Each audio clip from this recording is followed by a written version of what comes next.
Hello, hello, hello. It's Father Aaron, the Dungeon Minister. And this is a live paint chat. I was going to have two cameras going, but I cannot get the volume on my phone to not be on. And so I was going to have Claricam down on the mini so I could still be here. And every time I spoke, it came out of this. And so it created a feedback loop. I have it at some point. At some point, I have been able to do this, and it didn't feedback. It didn't echo, but not tonight. Apparently, I'm gonna try one more time. Hopefully,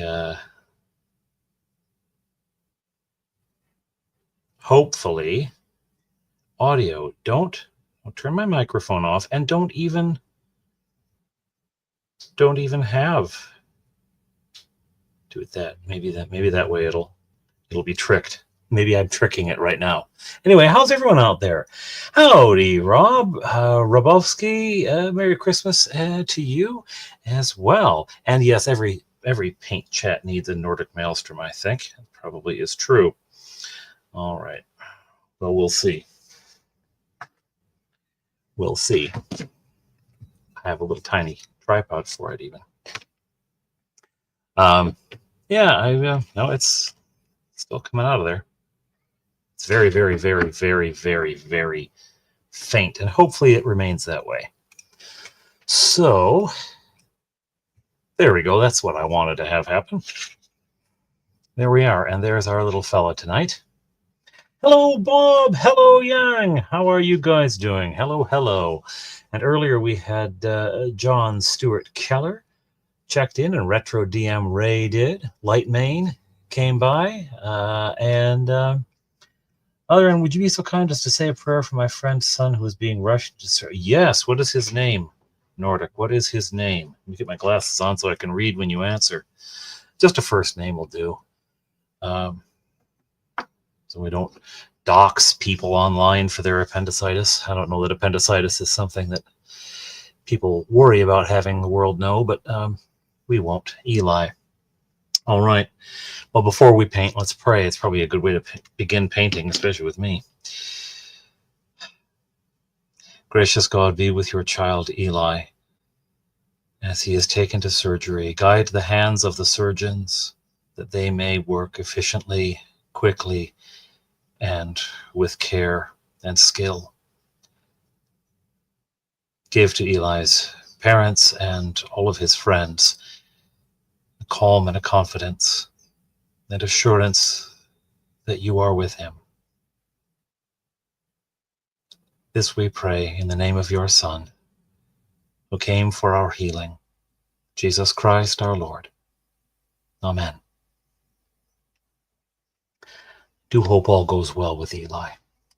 I do hope all goes well with Eli. Yeah. Do let us know what happens if you feel it appropriate. Okay. Do let us know what happens if you feel it's appropriate. That's a heck of a thing in a holiday season to be dealing with. Not fun. The advantage, of course, is once it's out, and you don't have to deal with it anymore. The useless organ. Yeah. Tonight's paint is, as I indicated, a Carrion Crawler, or as it is called, a Corpse Crawler. This is Next Level Miniatures. Well, you know, Bob, I'd like to avoid stepping on anyone's hockey night. This is the Corpse Crawler from Next Level Miniatures. It is a nice mini, I have to say. It's a pretty nice mini, a little over 4 centimeters, so 44 millimeters. So it is in 28 millimeter scale. And it's a good looking critter. They've called it Corpse Creeper to avoid any sort of copyright issues, but obviously it's the Carrion Crawler. right? Um, yes, he might, Nordic. You're right. Well remembered too. It was a carrion crawler in the room with Touchberry in a cage, and the Knoll and the kobolds were just they were just wicked enough to put him in a cage where the carrion crawler's stingers could get him, but it couldn't eat him afterward. And so he was constantly being put to sleep, and he'd wake up in a daze and put to sleep and wake up in a daze. So anyway, it is a solid looking mini. It is a solid looking mini, Robert, and pretty good one. That's an excellent thing to be doing, Wave. How are you doing tonight? All right, so like I said, I'm going to get, how do I get that back into me being small? That's what I wanted. All right. Well, there's other question that I have. In addition, it's a question I have, having introduced the model. I got to pick what color. They do some excellent stuff, Bob. I got to decide what color to make him. And there are a lot of options out there.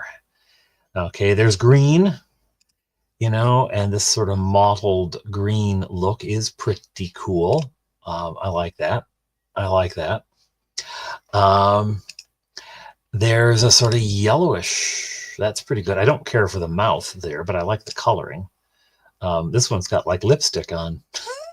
Hello, my darling. Hello, my baby. Hello, my ragtime gal.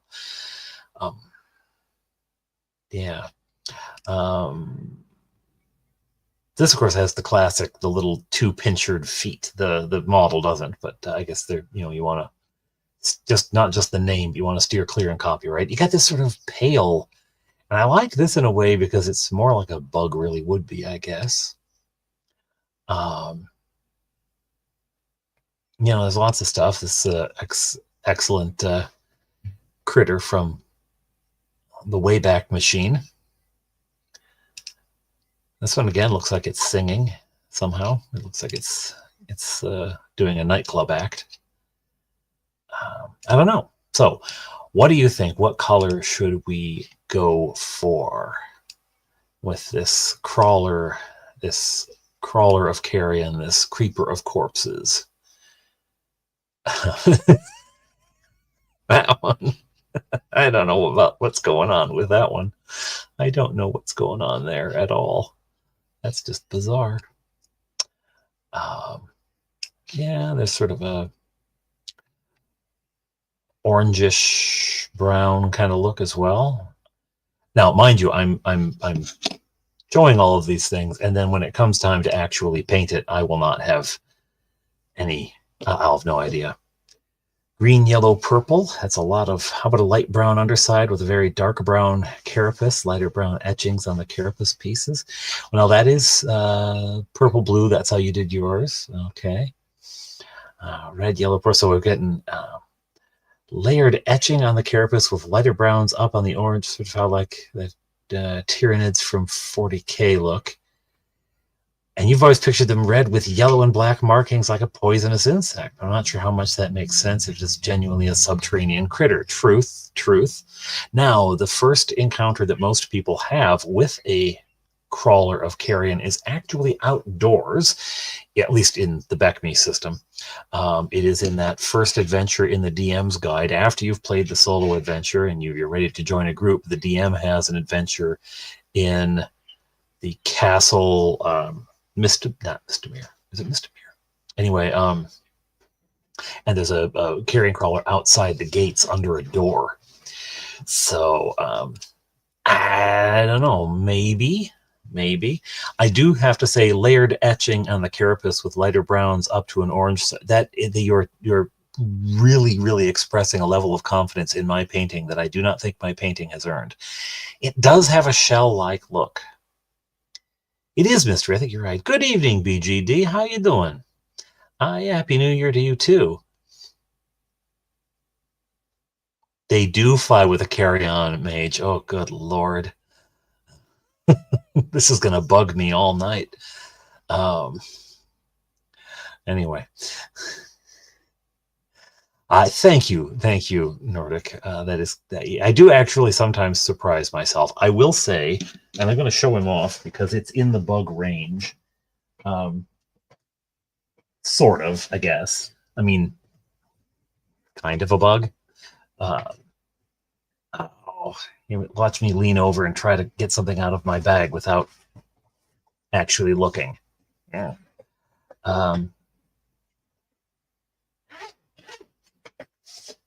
Okay. I have to say, I was pretty proud of my... Here he is. I was pretty proud of my my rust monster, and he's kind of buggish, right? And he had a nice. This light's probably not going to show it. Let me see. I might have to switch light types up the. Yeah, there you can get a little better view. I'm washed out, but at least the it's an oxidation critter, and he had a nice he has a nice sort of sheen to him, nice buggy cockroachy kind of look. Rusty really is what I was looking for when I did that. I'm entirely washed out now. That's okay. You're not here to look at me. You're here to look at the bug. Of course, he's backlit for you, so that probably doesn't actually help that much. All right. Get me into something like nice warm tones. Here we go. Anyway, so green, purple,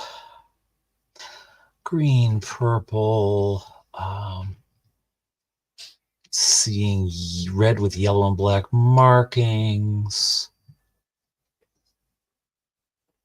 brownish. Yeah, I'm thinking for the sake of a subterranean, I am going to go with darker colors. Hello, General Nut. How are you doing? I'm going to go with darker colors. I am. Okay, and I am going to have to switch to brighter light because even though I wash out like crazy, a Mardi Gras crawler. Even though I wash out like crazy, I can't see my painting job, so I'm not going to know what I'm painting if I do this. There, that's going to have to get nearly surgical down here. You can't see my face at all. I should have just done with the one camera. Oh, well. Okay. Well, let's see. You know what I can do? Here's what I'll do, because you don't need to see my washed out face. I'll do a top down. Oh, I should tell it to stop blurring the background, shouldn't I? This is high quality you're getting here. High quality. There. Okay. High quality casting here. There we are. All right. Get two views. That I can actually see. In fact, I can get even more light. I can actually really see the painting. Okay. I did not paint him. That's why he looks so good. Makeup, we need powder. Put powder on me, you wouldn't be able to see me at all. All right. What I've already done is I've already primed it. Just rattle can spray paint primed him. Very light passes over it to not glom on too much. So I didn't lose any detail, I don't think. He does have what looks like an encouragement to some striping. So perhaps what we'll do, let's see. I don't have a lot of burnt umber at the moment. I do have this sort of cinnamon brown, and it creates a sort of warmish brown. That maybe work. And what if I add to that a touch of orange? Just a little bit of orange to make it a bit buggy looking. And then for the stripes, I could do, maybe I could add some black to the cinnamon to make the stripes a little darker. I think that's what I'm going to do. His underbelly I will make lighter. Let's see. That's just brown. Golden brown. For the Canadians out there, country maple for his underbelly. You know what I'm going to do? I'm going to paint up his carapace, his top, see what he looks like, and then go from there. Figure out what to do. Or should I do the underneath first? I should do the underneath first. That really makes more sense, doesn't it? Okay. Now that I look at this, this is really complicated. I was thinking of it as a nice, simple miniature so that I could paint it up and, you know, look good. But it's looking pretty complicated, actually. Oh, well. Oh, well. See what happens. Let's see what happens. Let me get this one here.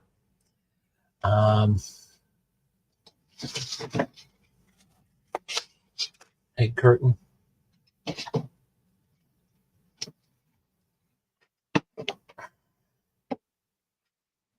Water.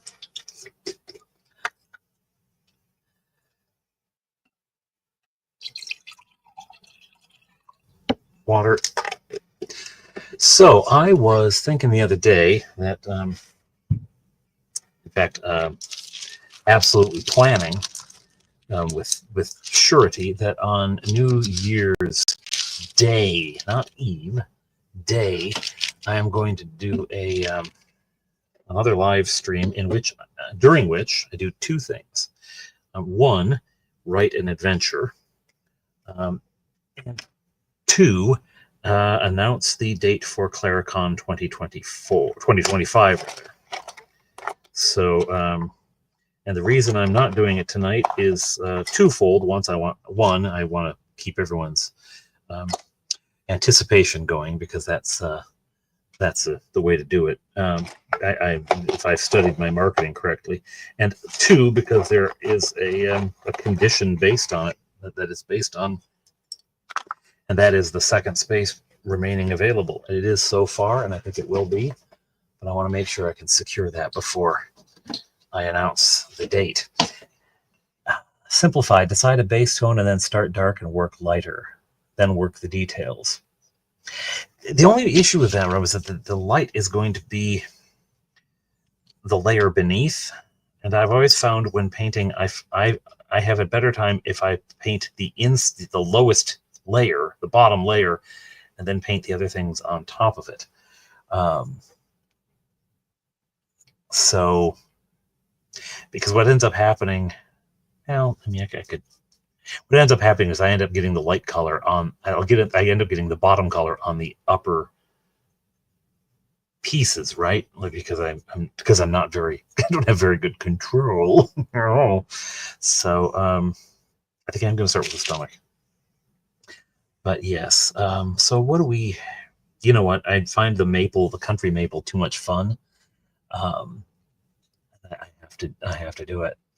Oh, good, BGD. I hope that you joined to watch the Dungeon Adventure creation.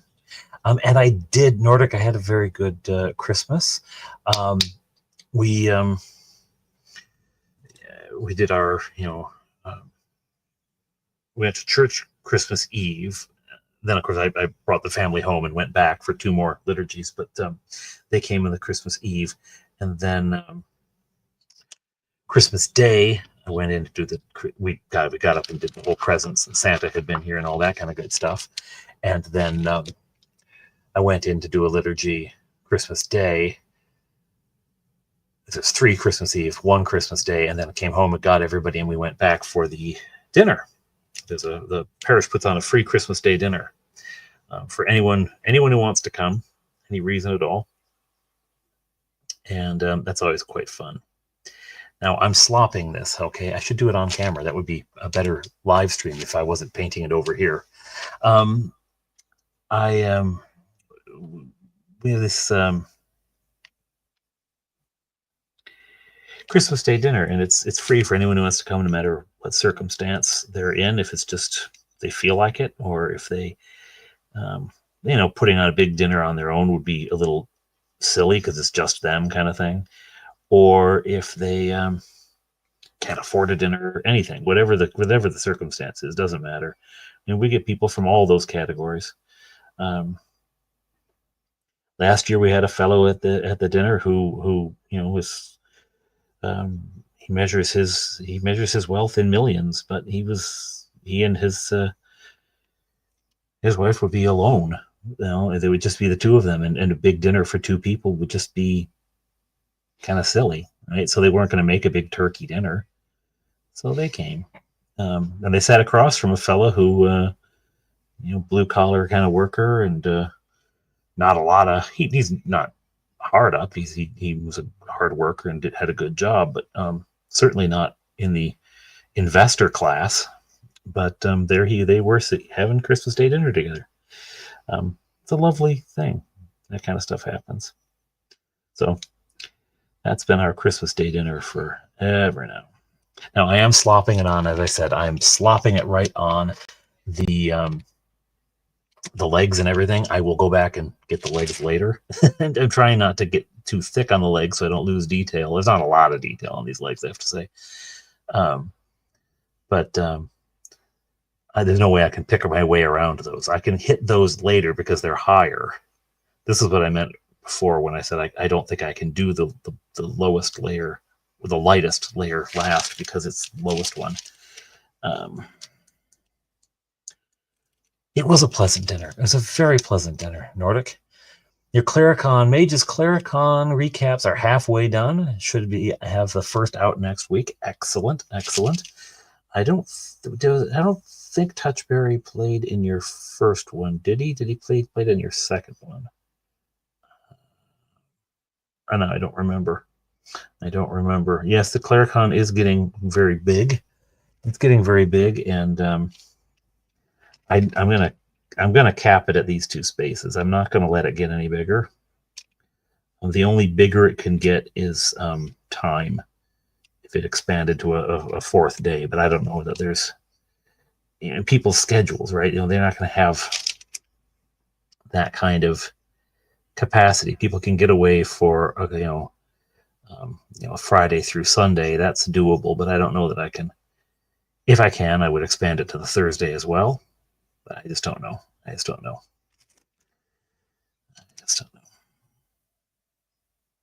just throwing paint everywhere. This is just it's a mess. I'm a wild man. I'm out of control. Remember that comedian? He was 90s era. And was it Stoller? No. And he had that sort of style. He talked like this. I'm a wild man. You don't know what I'm going to do next. I'm crazy. What was that? Fred Stoller? He was on Dr. Katz a lot. I only ever saw him on Dr. Katz. But you remember when stand-up comedy stuff was a huge thing? Like all the stations would have stand-up comedy shows from clubs around and festivals and whatnot. It just got enormous in the 90s.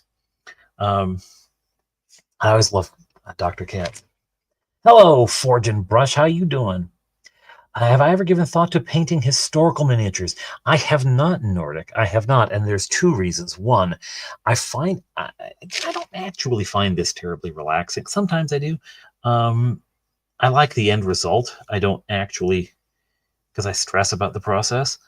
And so I just really only use things that I'm going to be doing. The other reason is that with a Carrion Crawler, whatever choice, we were deciding the colors earlier, whatever I choose, it would be right, because there's no such thing as a Carrion Crawler. So you can't say, that's the wrong color. With, the 14th Regiment of Napoleon, you could have a wrong. And that's just more worry that I think I'm in for. Touchberry was in the first one on Saturday. Oh, excellent. So he'll be in that. That's right, because it was Slan who was in the second one. Excellent. Well, he'll be in that first recap then. Do I plan on running a session, a game session at Guac this year? Yeah, I have always, ever since it started. No, I didn't actually. I didn't the first year. I have the second and third year. I will again. Yes, I will again. Um, You're available to do Thursday? Well, thank you, Bob. Maybe I'll just have you over and we could just play games on Thursday before the convention starts. The hanging cloths really helped with the sound last year. You know what? I think it did. Um, because we had 5 tables. We had 4 tables in 2023. We had 5 tables this year, and it wasn't that that much louder, if at all. Even if it was pink, it would be right, and maybe more disconcerting. Are you recapping the Beckme game you ran on Friday night? Yes, I am. I have been woefully lax in my recapping. Part of it is the busyness of this season, and what happened this season is in more than normal years around Christmas, because I had funerals pop up. What is GWOC? The Great Underground Online Gaming Convention. That should be a GC at the end. It's run by the Dungeon Delver, and he runs GWOC every year. He made a promise that when he got to 1,000 subs, he would start an online convention, and he did. And then he now says that if he ever reaches 10,000, he says it thinking he never will, and of course we threaten to get him there, that he will run an in-person convention, and which we all call BillCon. He refuses to call it that. Okay, that looks like a bit of flashing that shouldn't be there. He's got a hangnail, folks. He's got this crawler has a hangnail. Might have to get an actual scissors to get it off. Got most of it.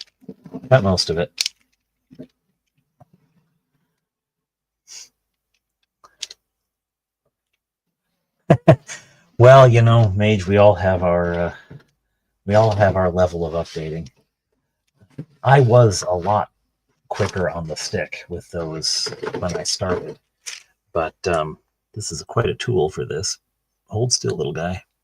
I was a lot quicker on the stick with that when I started, but then I started during COVID and I didn't have anything to do because I couldn't go visit anybody, you know. So I could, you know, spend time on that kind of thing. Well, Robert, I'd be happy to have you join it. Tentacle with a Tangle, indeed, Dungeon Matron, and hello. Yeah, there you go. It's a free online con. That's precisely what it is. It's a lot of fun. Okay. Carapace. Care to see a carapace? I'll square out a little of the... don't need much. I put so much in there. It's ridiculous. And I'm going to give him just a little bit of orange. Just a little bit of orange. That may be a little bit more orange than I wanted. No? I'm going to darken it, though. This time. Hello, Elder Goblin Games. You stayed for the puns? Well, that's... I should be making more puns then. This time I'm going to do this smart and pick it up and transfer it instead of dropping it in like a goon. I wonder how that's going to look when it dries. Well, we'll see, won't we? Okay, too much on the brush, though. Too much on the brush.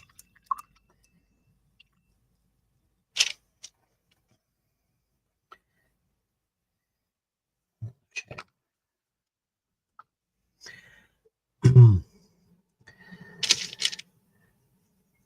Well, if you came for the puns, I will carry on and say more of them.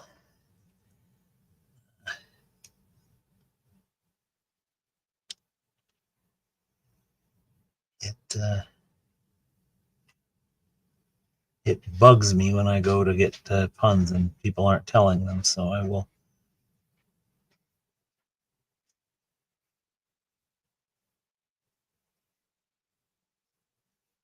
attempt. This is where me trying to be really delicate doesn't work out. So bad at this. But you know what? What I really enjoy is this sort of camaraderie of people watching me do it. When I would do this in my kitchen, and all I was ever doing was worrying that the boys were going to come down and see the monster I was preparing for their next big, they'd get out of bed, because I'd wait till they were in bed. And every once in a while, one would come down, sore tummy or bad dream or something like that. And I'm sitting there.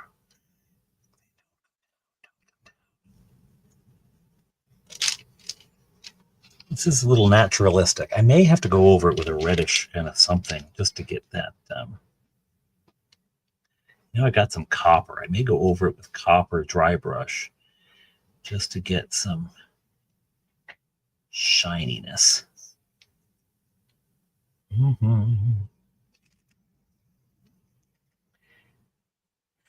Yes, we do. We do forge. In the game, the family game, yes. I have an online game. Obviously, we do use Owlbear Rodeo for that. And that's the Patreon game. And I have another game. I use miniatures for that. One of our players in the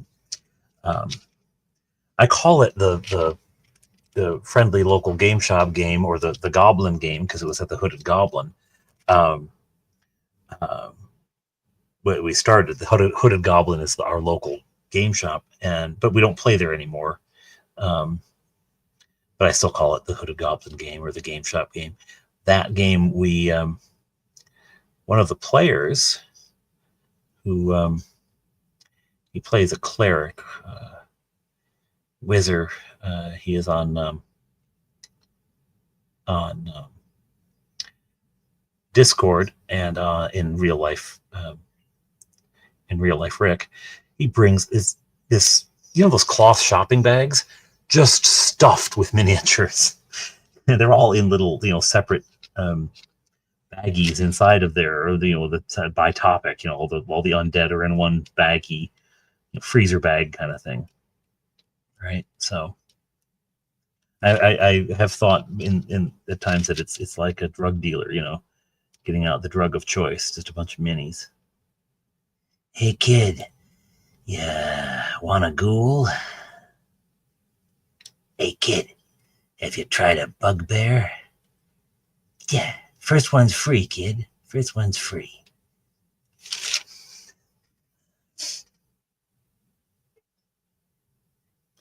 Hey, Tonka, how you doing?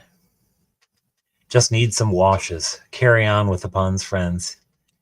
Sent up idiot. Oh, good Lord, that was a torture there, matron.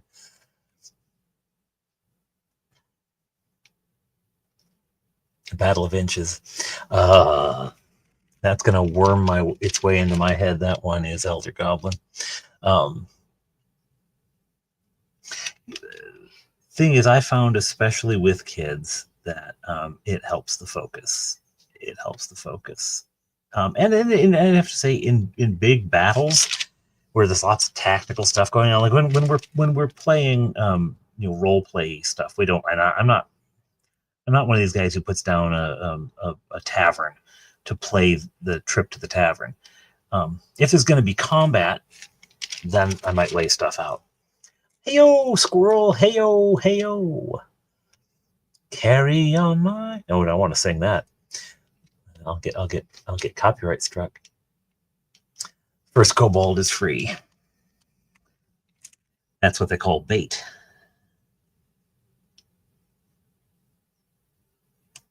Sort of junky kobold dealer. How are you doing down there, squirrel? Hey, you have a good night, mage. Take care of yourself. Yeah, it really helps. And another thing that really helps with kids is dice towers or trays or something that keep the dice on the table. I tell you, Bob Johnny likes to DM. He DMs a solo game for me. It's a one-on-one kind of game, right? And he'll sit in this chair actually and spun around facing the easy chair, and I sit in the easy chair because if I can sit in my easy chair and role play, that's a good time. And the dice are going everywhere, and there's minis everywhere and books everywhere, and I swear he takes about half of the time, at least a third of the time, is spent looking for the right book or looking up a stat for something or trying to find where his dice went. Half the game was spent doing that. But he does some very creative stuff.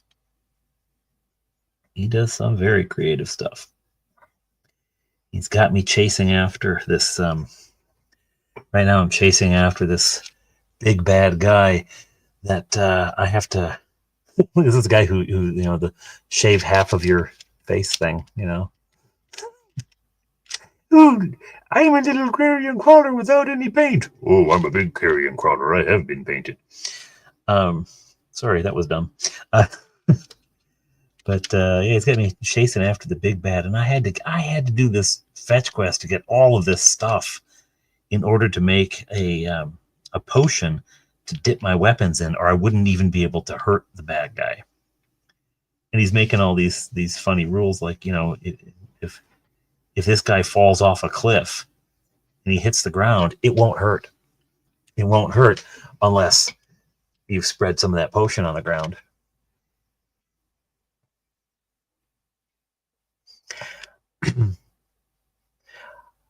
Nordic, they're a lot of fun to make. They're very simple, and you can go crazy with them. I've seen people do stuff, whole like a castle keep and a Mott and Bailey and a whole big production. And you can also do something real simple. I mean, I've got one that I made out of a toilet paper tube. That's actually the one I use when I sit in my armchair to game. It just sits on the bookshelf next to my chair. I can just reach it real easy, and I never had more than one set of dice that I would use. I had a bunch of dice for other people to use when I was a kid. None of my friends bought dice. They never bought their own dice. They just used mine. So I had enough dice for everybody, but they no way that gets through airport security. But people have given me dice recently. And so I've bought a few extras here and there. And so I've got a set of dice just for when Bob Johnny is running a game for me. And I have a set of dice just for when Fleetwood is running a game. Touchberry doesn't DM often enough to have a dedicated set of dice, but if he picks it up, I will have to get a third set of dice just for his games.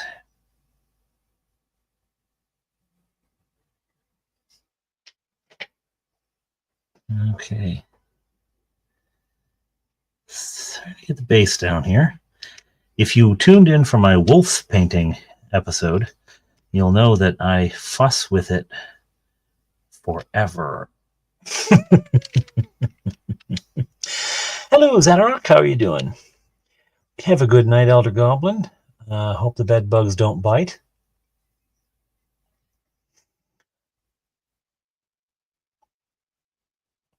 Well, that's a very good question, General. And yes, a bucket would come in very handy in that circumstance. You would know all about that. You would know all about that. That was a very funny touch in that game. General Nut.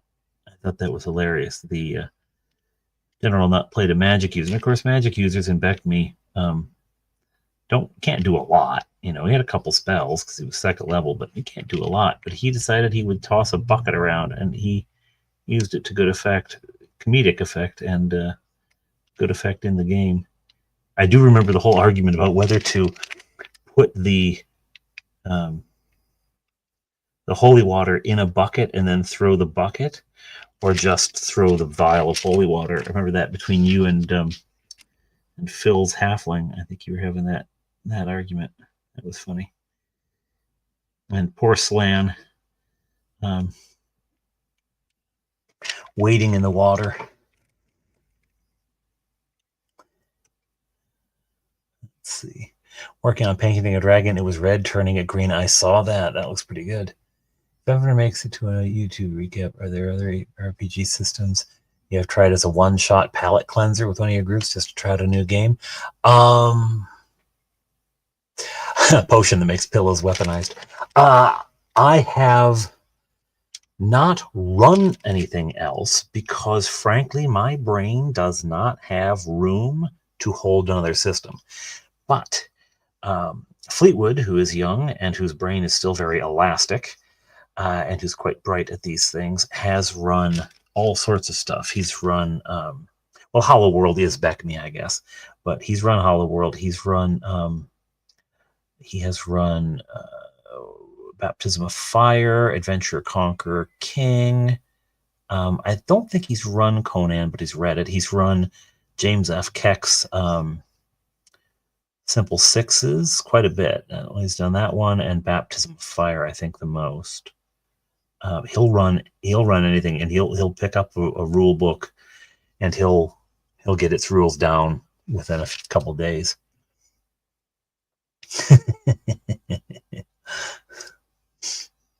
A Christmas dragon. No one seems to remember that Trebor died. You do, Bob, and you carry the torch for him. You carry the torch for him. You weren't the first dwarf to die either, were you? I think it was Axgris who jumped into the water, and the wraith, white wraith thing just told him to die, so he did. Oh, okay. It's a version of a level drain, actually, is what it was. It did have a saving throw with it, but didn't require touch, so I made it conditional on a saving throw. Man alive.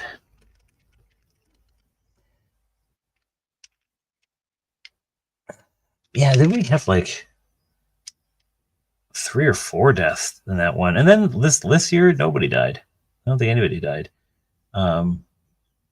Did they? I don't think anybody died this year.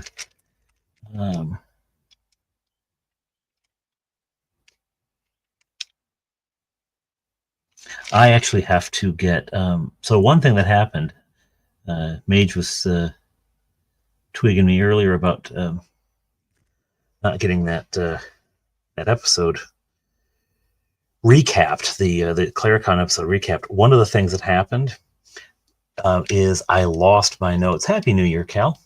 I lost my notes for it. Generally, I keep notes on the adventure itself, just in the margins and around. But that night, I wanted to have a separate piece of paper because I really wanted to get everything down. And I have no idea what happened to it. If I kept some notes on the actual adventure, and those I still have, but a lot of it, I did it on the other sheet of paper, and I got no idea where it went. So I'm going to have to actually put out a call to the folks who played it, asking what they remember. Okay. So now he's got this little. No, this is a better camera. Is it? I just said you were a better camera, and now you're proving me wrong. Come on, buddy. It's switching between cameras. That's obnoxious. So he's got this little forehead area, and I'm thinking I'm going to make that darker than the. I think I'm going to make that darker than the other bits. I made the front plate the same color as the carapace for whatever reason. Yeah, so I've got to get from everyone who played. There's a few characters that I don't have their sheets, so I don't remember their names. I remember the names of the players, but not of the characters they played. So let's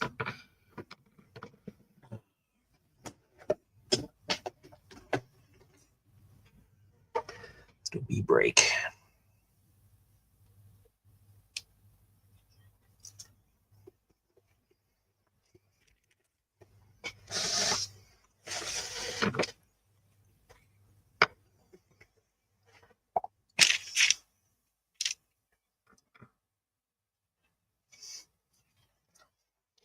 All right.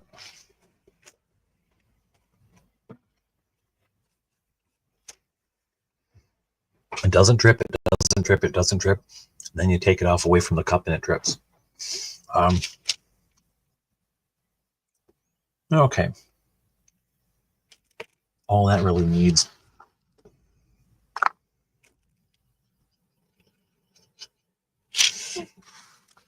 a little brown over. A little brown over. I'm very technical in my, precise in my paint mixing, aren't I?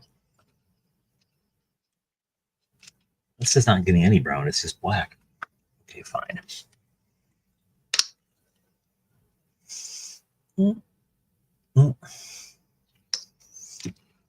See if I can get a dark brown going on here. That's pretty dark. Let's get a little darker. Or a little lighter, rather. A little too dark. Come on. Boink. Okay. That might do.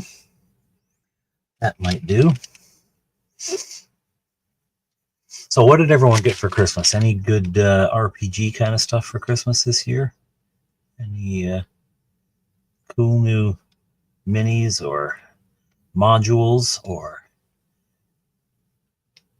games or, as they say, lifestyle accessories? Anyone get a D&D coffee maker, a toaster or something? I thought at some point I would have to say this is too much D&D now. I don't necessarily want to have to roll initiative to eat my toast.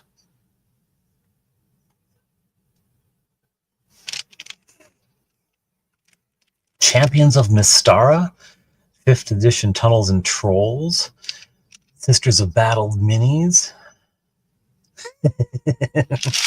Well, Bob, you know, this is one of the reasons I do it so rarely. This prevents me from putting on too much weight. Now, the reality is I'd eat the cookie even if I didn't have the painting to do. I'd still eat the cookie. Come on, you. I just want to paint your head, sir.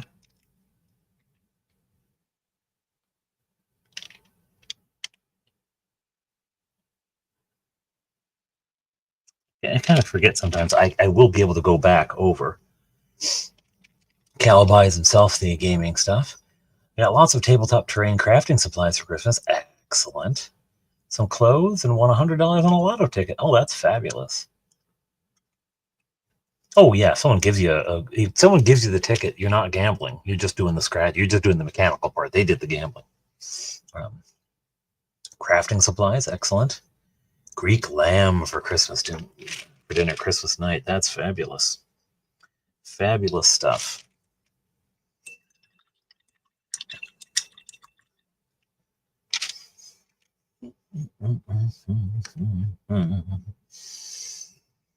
Our boys mostly this year got Nerf guns and Lego. It's not a real D&D year. They got Nerf guns and Lego.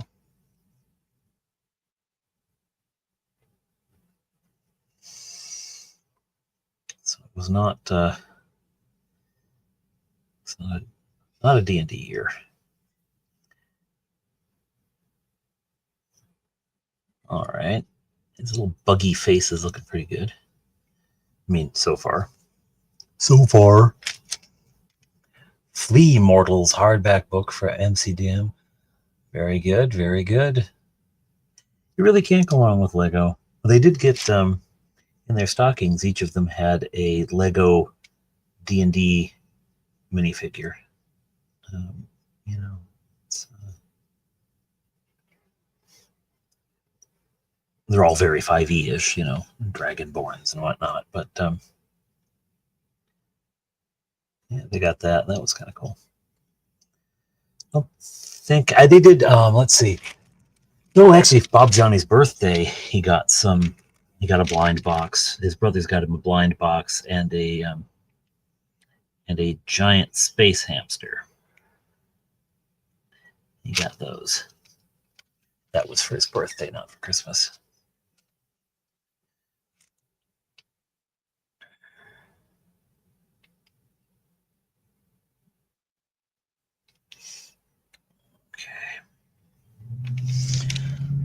Also lamb there. Very good. Beef Wellington. Ooh.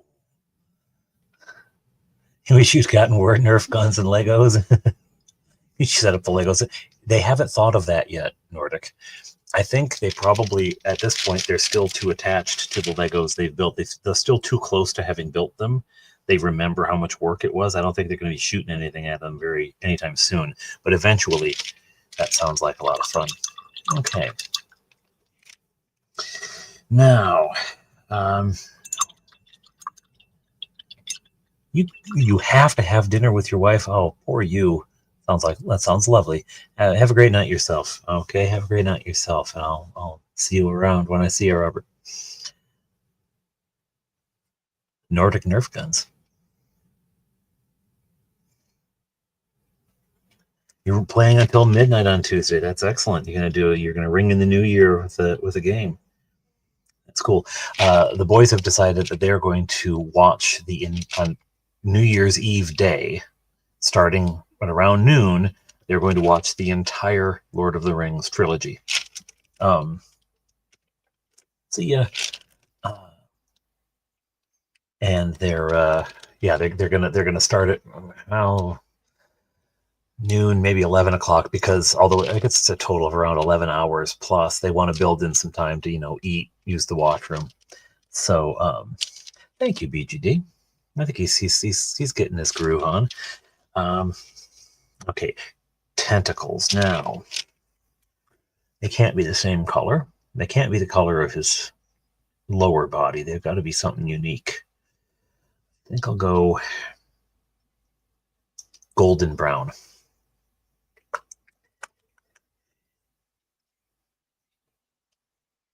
Yeah, it is. It's the extended edition. It's the not the director's cut, Cal, the extended edition though, which is I think it clocks in at 11:39 or something. It's crazy. So yeah, they're starting early in the day, and just the entire trilogy. I did too, Nordic. I every one of those out to see them as soon as I could when they opened. Hobbit movies on Christmas Eve and the Lord of the Rings on Christmas Day. Very good. Very good. I don't know if I could do the Hobbit movies though. I do not care for the Hobbit movies myself. I don't blame other people who do, but they're not for me. I feel like that was one movie crammed into 3. 2 movies at most, but even 2 would be stretching it. I mean, that book isn't that long. It shouldn't take. If you can do Lord of the Rings in 3 movies, and granted, they took out enough material that it could have been 4 or 5 movies, but if you can get Lord of the Rings in satisfactorily in 3, I don't see that The Hobbit needs more than 1, personally. But then, money, money. I know about money.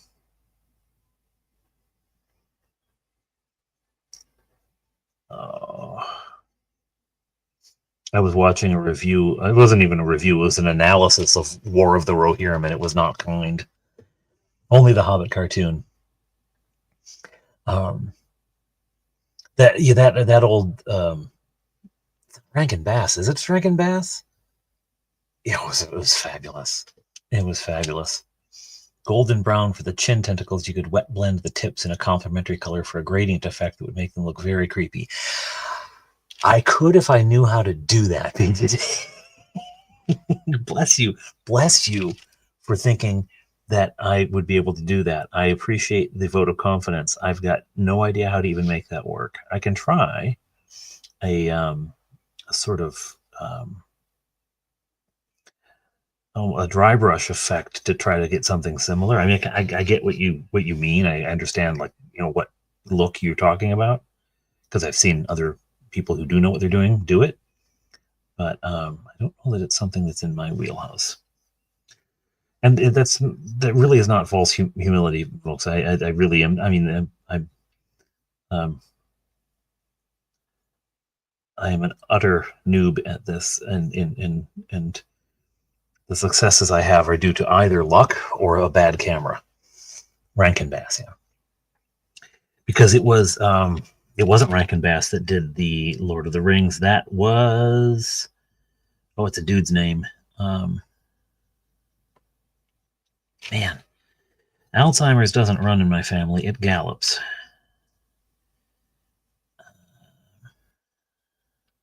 Bakshi, Ralph Bakshi.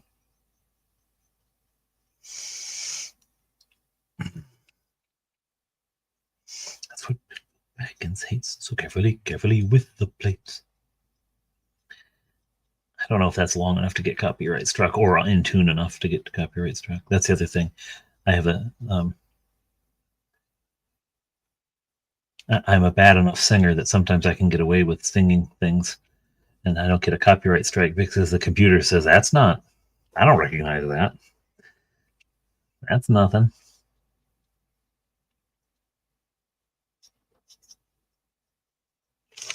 Mm-hmm.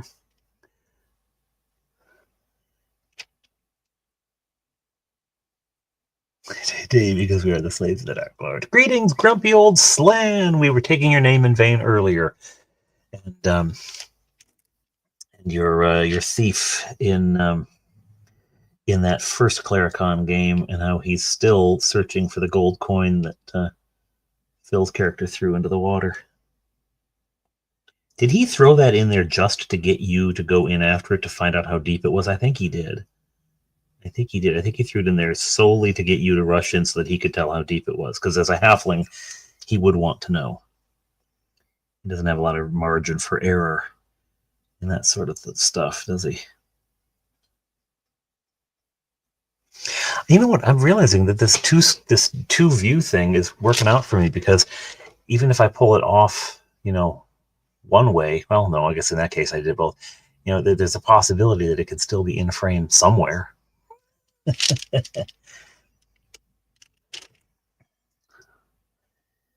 See, like I like that because it's close enough to the underbelly to feel congruous, but it's not identical. It's not just the same color coming up. I like that. I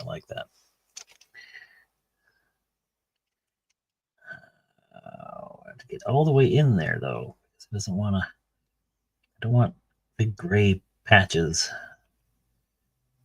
Don't want big gray patches showing. So yes, and anyone who wasn't here at the beginning, that's a number of you. Thank you, Nordic. On New Year's Day. I'm going to do a live cast. I don't know exactly what time. I'm going to try to make it earlier so the folks over in the UK can tune in as well. But New Year's Day, I'm going to do a live cast during which I will be creating an adventure, and I will announce the date of Claricon 2025. 2025. The sexy dwarves in the Hobbit movie are hilarious. Oh, I tell you, that whole thing made me so uncomfortable. Just so uncomfortable. It was just so like ick. That's just don't do that. Don't do that. That whole dwarven flirt, and I gotta say, the Hobbit movie, the live action Hobbit movies, the dwarves did not feel at all dwarfy to me. It just felt like short humans. Some of them did, but most of them, man, like Thorin didn't feel like a dwarf to me. He just looked like a short dude. Too thin. They should be stocky. I don't know. I have my opinions on dwarves. I do think that I don't think they need to be Scottish, but I do think that John Rhys Davies did a brilliant job, and I think production-wise, his look to me is dwarf. I had some dwarves. I guess they were Ralpartha, or were they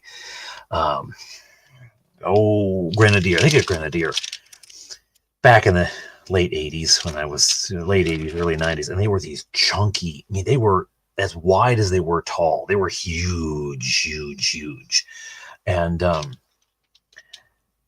that's the sort of feel I think with dwarves, is that they're just massive and powerful, not at all nimble, not at all dexterous.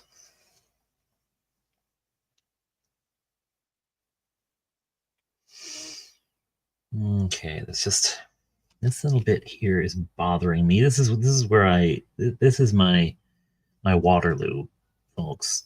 I get into these things where I see, oh well, gosh, there's this tiny piece of the cheek that doesn't have any paint on it, and it bothers me, and then I screw up all the things around it.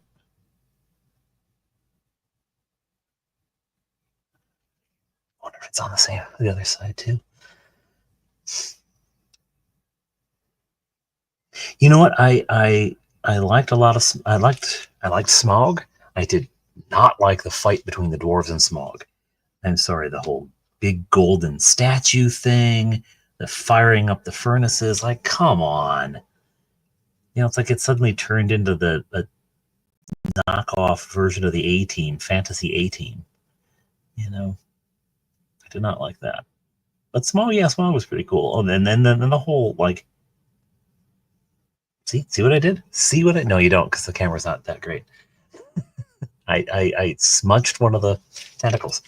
And ending the second movie as he's on the way to Lake Town, and then starting the third movie with the destruction of Lake Town, like it's just an inciting incident, not the absolute, you know, finish of the big bad guy you've been talking about since the first movie.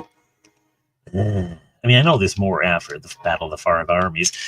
And don't get me started on Alfred. I mean, what on earth? And the mayor. I mean, Stephen Fry.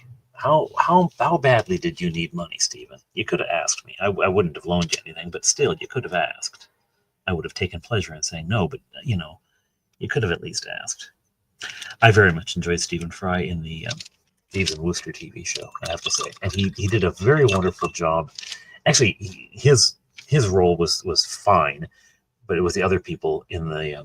It's a very funny audiobook version of Winnie the Pooh that he's Pooh in it, and the fellow who plays Rabbit, Jack Dawes, an actor, a British actor, knocks it out of the park. And the actor, and I don't remember who it was, the name of the guy who did Eeyore in that audiobook, is so funny.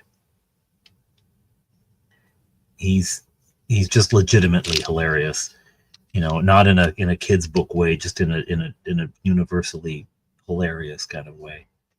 Jack Dawes as the Rabbit was very funny, and Jack also did.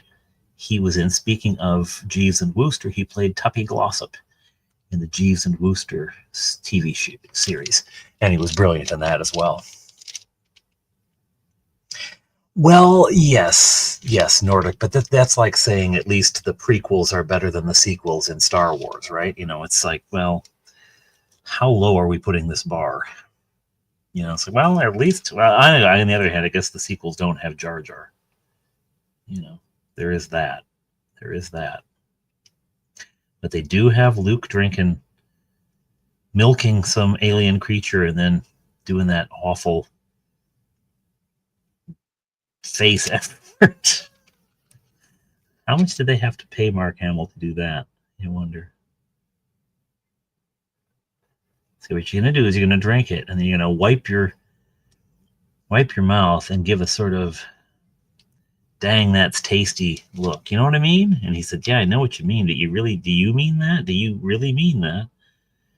You're gonna have to add a couple zeros on my check there, Bubba. If that clip's gonna be out there. You like see, I did not care for the Goblin King and the Hobbit myself. I didn't. But it's a matter of taste.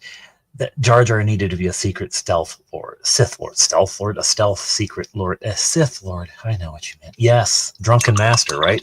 Like a Drunken Master fighting style. And they could have paid him just as much to act in a good movie. Oh, he was so brilliant as the voice of the Joker in the Batman cartoon, you know? I know, Dungeon Matron, I know, but we have to face, you know, you can't run away from these things. They are indelibly etched into our minds, and we're just going to have to pay for the therapy and you know, move on with our lives. Let's see. Noticing a couple spots for my initial pass where I just missed. There's gray showing. I don't mind so much when I slop paint on an area that it's not supposed to be, but when I can see the primer, I don't like that. I should have primed it in brown, and then I would, of course I didn't know what color I was going to paint until this evening. Yeah.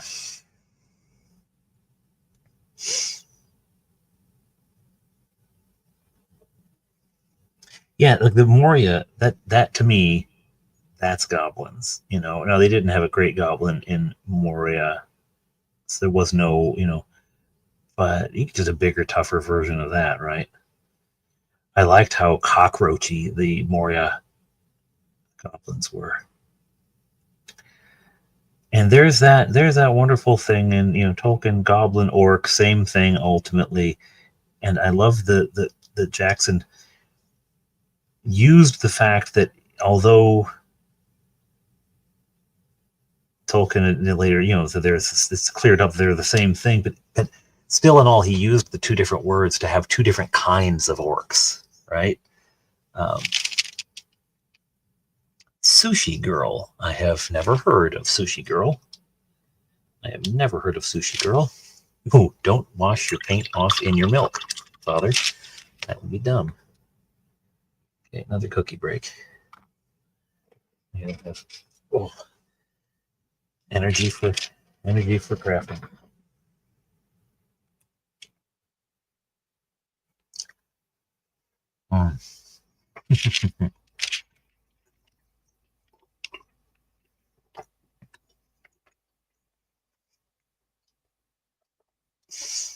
They have a cave troll. Hello, Christopher Sims. Welcome to the party. I've got cookies and milk. If you brought your own mug for the cookies, check your computer. You got cookies on there. Make sure you set to accept cookies, though. Otherwise, you're not getting any. I believe the Great Goblin was Uruk-hai. Well, now, this is an interesting thing. And the one thing the Jackson movies did with Uruk-hai, treated them like a sort of different species. And there's the whole thing. He's been breeding orcs and goblin men. And it gets very muddy between goblins and orcs. It's very muddy. Okay. I'm going to finish his little face, his cute little face. Straight black. And then I'm going to, when he's dry, I'll go back and I'll put some gloss Mod Podge over the eyes. Or should the eyes be like, and you know what, I'll do the black and then I will, I say this, I will try dry brushing silver over it so that just the rays, because there's little bumps on it.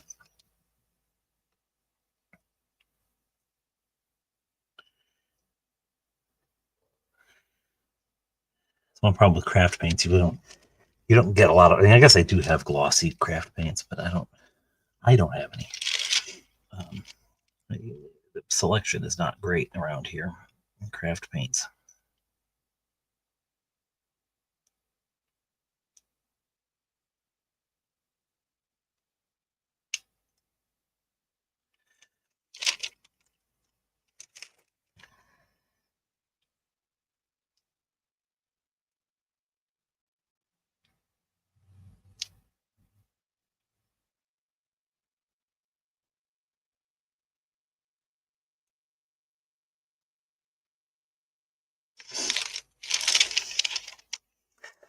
Yeah, that shininess for the eye is great.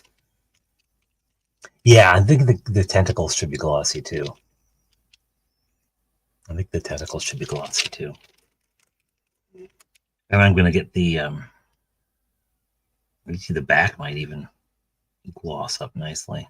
And then if the underbelly stays matte. I was looking at some of my older minis.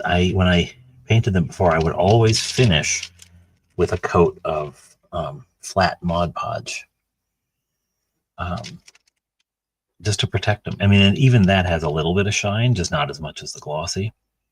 And I think I'm going to start going back to all the ones I've painted more recently that I didn't. Because craft paint, it scuffs really easily, right? It scuffs, it flakes, it chips, it peels. So I think I'll go back and I'll actually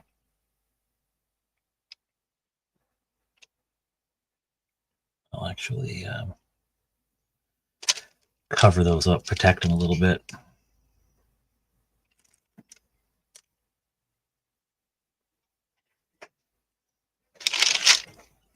There's a sort of payoff in terms of it doesn't look lifelike necessarily if it's too glossy. You know, a bug does, obviously. But you know what? I don't care that much. I don't care that. I'd rather protect it so it keeps looking, so the paint job lasts, right? Whenever I put on the Mod Podge, it gets all white, and it get like, oh, I've ruined it, it's too thick, and then it dries and it's clear, and I don't know, you know, when am I going to learn? Okay. The antenna probably want to be black too, don't they? Well, I think the mandibles, okay. The mandibles, why mandibles? Why not womandibles? Surely, at this point in our history, we could have womandibles.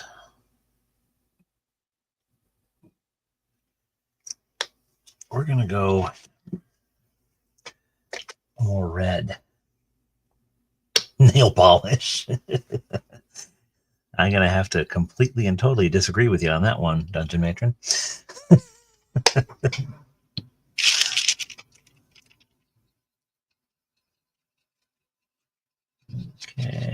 yeah. And we'll get a little bit of black to go with that. Darken it down a little bit.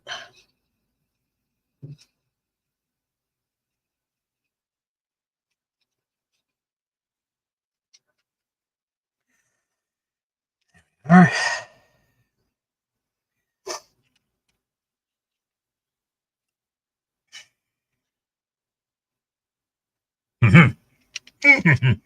Herstory. I don't think, even if this Carrion Crawler is female, I don't think she wants painted nails. I think the only red on her nails is going to be the blood of the victims she eats. And she drinks that, so she's not going to be letting too much slop around, because that's just wasting your food.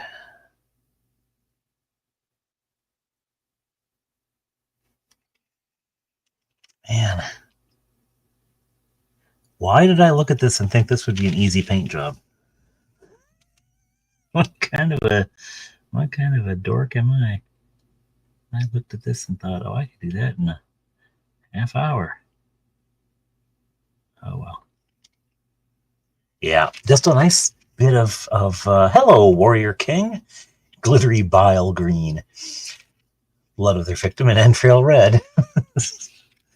Oh, Marge, what kind of pincer polish are you wearing today? Oh, it's elven blood red. Oh, nice. That's what makes it so shiny. Bright.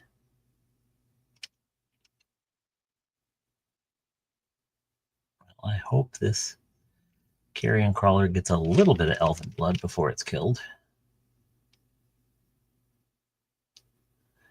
I say the trick on Carrion Crawlers is range.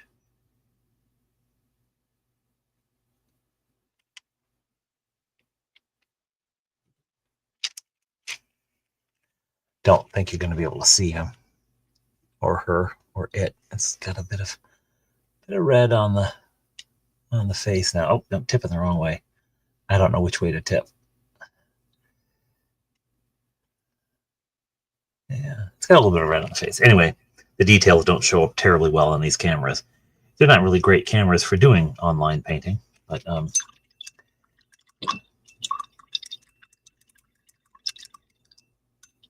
that's true, Grumpy. If we didn't, thank you, Warrior King. If we didn't think it was going to be easy, we never would start.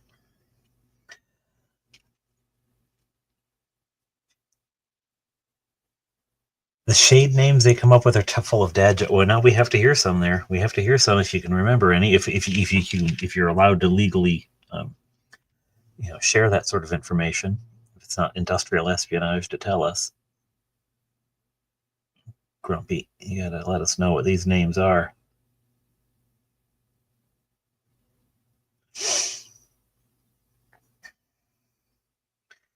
Yeah, that'll do. That'll do, Pig. That'll do. They are immune to ghoul paralysis, General. I don't know in other systems if they have more general immunity, but the only one that I have seen, it's in the monster description. It says that elves are immune to ghouls paralysis. I think it might be in the elf description too. I don't think they are generally immune to paralysis. No. A little bit of this thing that just didn't get into the crack. I gotta get the gray bothering me. The gray is bothering me.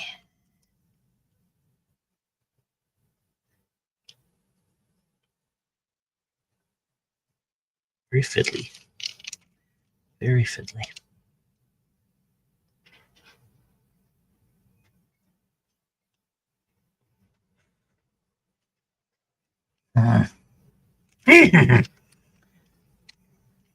Have patience. No, I just messed up that nice red. Go back and get it again. It needs to be a little more red too. When it dried, you can barely tell the difference between it and the brown. Needs more red. Yeah, I'm pretty sure, because that was a question with another paralyzing thing. There was some other paralysis thing that came up, and that was a question. And I went hunting, and there was no indication that they had any immunity to paralysis other than ghoul paralysis. So while I haven't specifically looked at Carrion Crawler, because it wasn't a Carrion Crawler, it was something else, I did investigate, and the only one I could find mentioned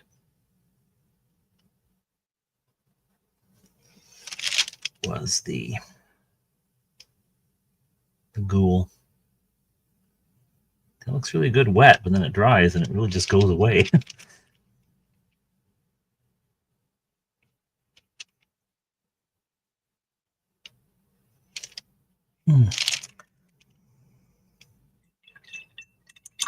Almost red. Oh, there you go. That is good.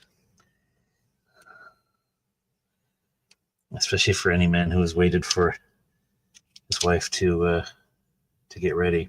Although I have to say, in my case, my wife is ready to go out the door long before I am. It's long before I am. At some point, I am going to have to start painting all these legs. I'm just delaying it because I don't want to do it. If I mail you a Carrion Crawler, will someone do the legs for me? Kidding, I'll do them. If I have to, I guess. Antenna, should they just be black, basic black? Because they're right next to the eyes is the only thing. And right next to the eyes, I think if they're black, they're just going to blend in. Should I be holding it here? I don't know. Can you even... Will it get him? Her? It? Face only a mother could love. It really is a little blurry, isn't it? Hello. I would like to speak to you about your car's insurance policy. I'm not a leg man. God bless you all. I knew someone would actually offer it, but I won't put anyone else through that. I will do this myself. I will do it. Okay. Antenna. I want them to stand out. I'm going to do a lighter version of the tentacle color. I need white. It's not out on the table.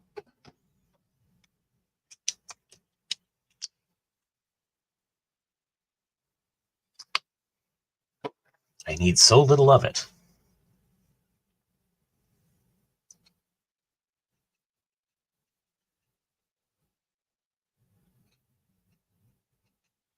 Okay. Oh, this is small. It's very, very, very, very small. And I'm very, very, very, very clumsy. We'll say. All we need to do is just get the antenna and none of the eye or the other pieces of the face. Do not overdo with the paint like I did in the first one. You will make a big blob. You do not want a blob. You want a very, very fine line. Yeah, like this. So I got some on the eye. You got paint on my eye. Sorry.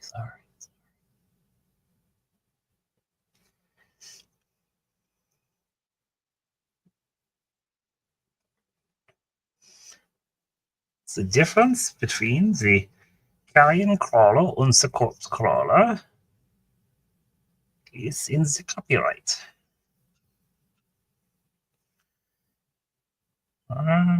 Okay.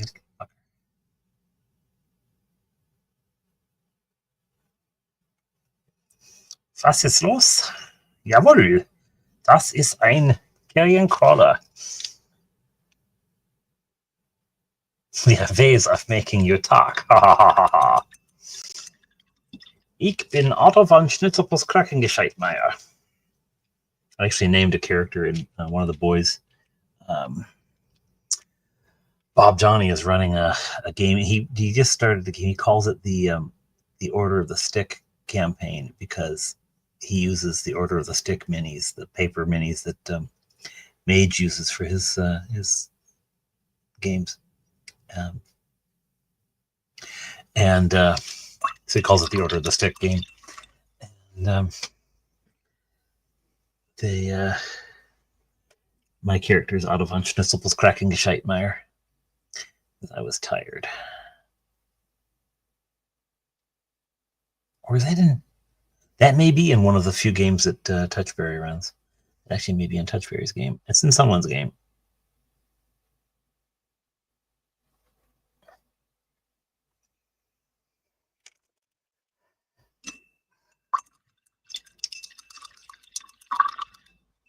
Home Shopping Network. Let's see. I promise that there is better detail. It is blurry. I promise it's not that blurry in real life. Just yeah. Nope, just blur. Just blur. Oh well. Well, like last time, I will take pictures afterward and see what trouble I can get into that way.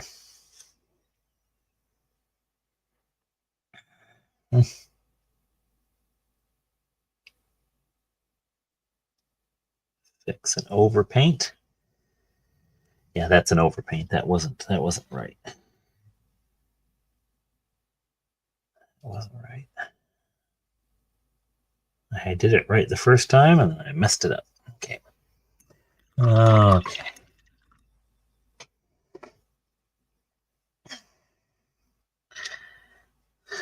Okay. Now, the bloody legs. What do you think? Black for the legs, folks? Just basic black? Oof. Oof. Legs are getting stiff. My own personal legs. Okay. This is a 3-cookie problem. It's a 3-cookie problem, people. Black for the legs, maybe? Or dark brown.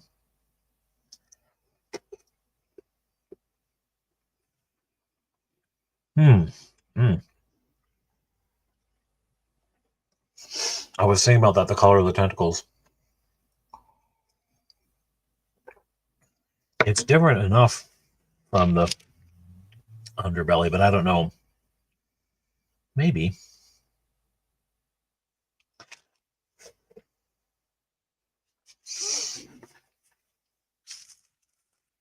Let's see. 40K Tyrannid. Oh, I can't get to my keyboard. It's behind all my paint. I thought I only have to get 40K tier out. 40. Oh dear, K.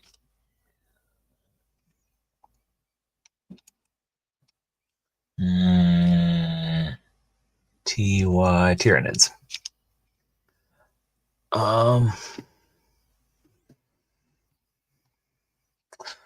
Okay, let's see. Where's that? Share screen.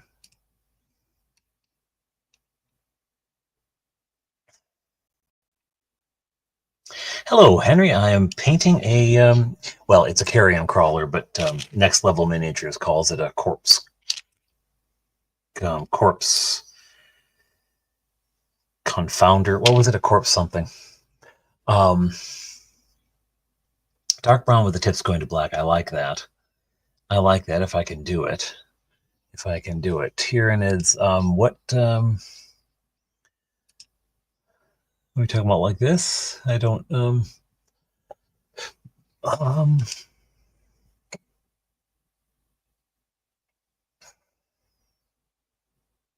Hive Fleet Leviathan. Wow, I so don't know 40K. I have no idea what any of this means.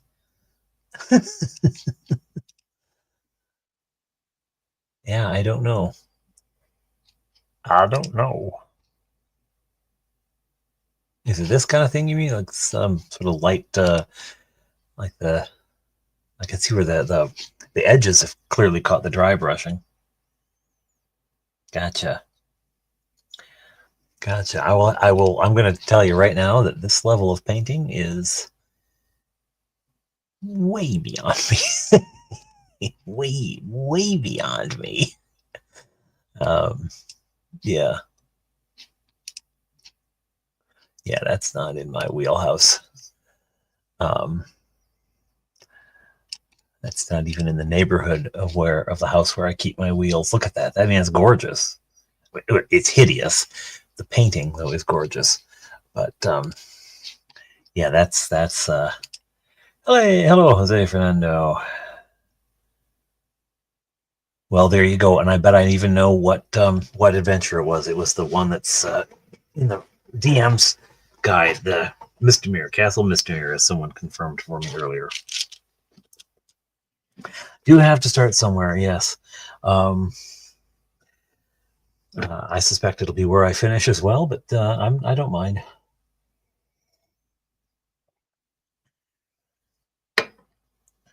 Dry brush off white, call it good. I mean, the legs, they're like, some of the legs are going to take more painting than dry brushing.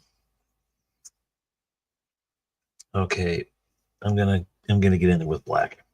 I'm gonna do brown to black, brown to black, brown to black. That's what I'll do, brown to black, but not the same brown as the carapace. I'm going to get yet another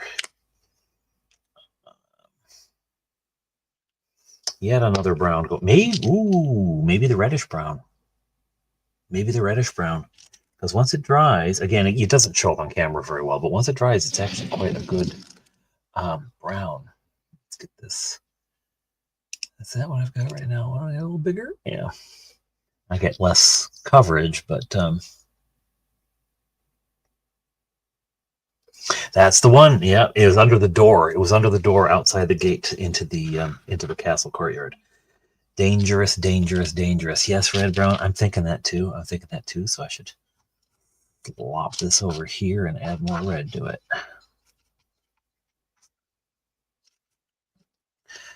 Because I think that'll be pretty cool. And I'll have to get a little bit of black in there as well. So that it It isn't too bright. I painted that and let it dry. Just one drop of black. One drop of black to bring it down. I've never played or DM'd the adventure at the beginning of the Beckme. Wow, that's too much black. I've never played the or DM'd the adventure at the beginning of the Beckme DM's guide. Right away, leaping into it, I started with homebrew.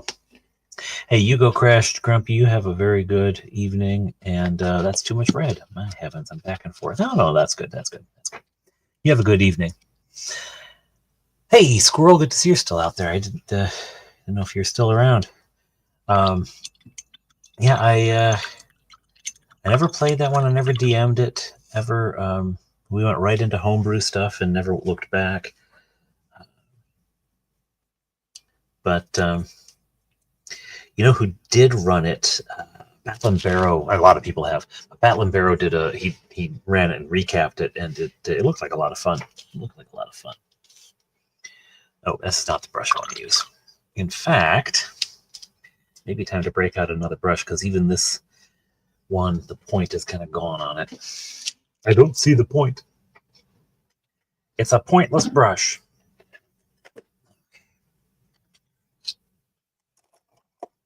I have one. It still has a nice factory point on it. I know there's a way to get the point back, but I don't know what it is. For brushes, mind you. I also don't know how to get the point to life back, but you know.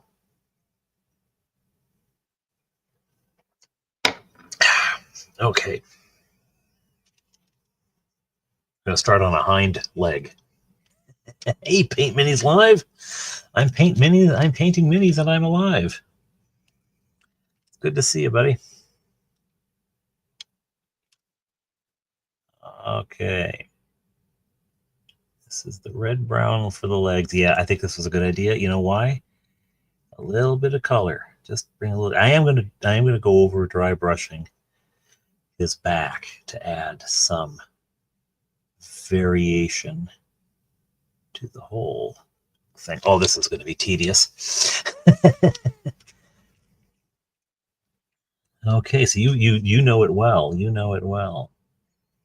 Well, Kev did it with Batlin Barrow. He did it with his own sort of 5e Beckme mishmash he runs.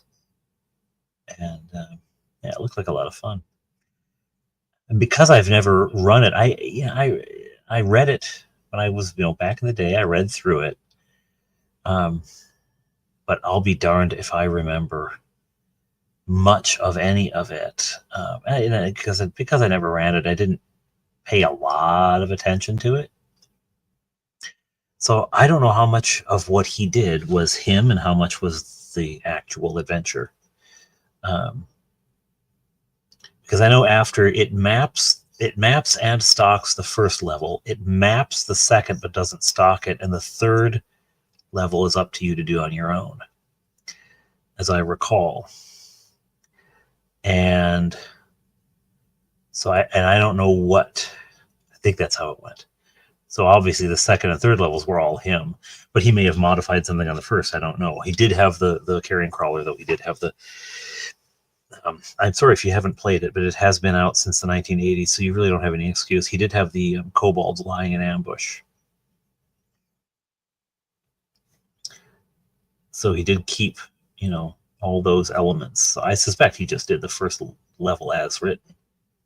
I suspect he just did it as written. Don't lick it.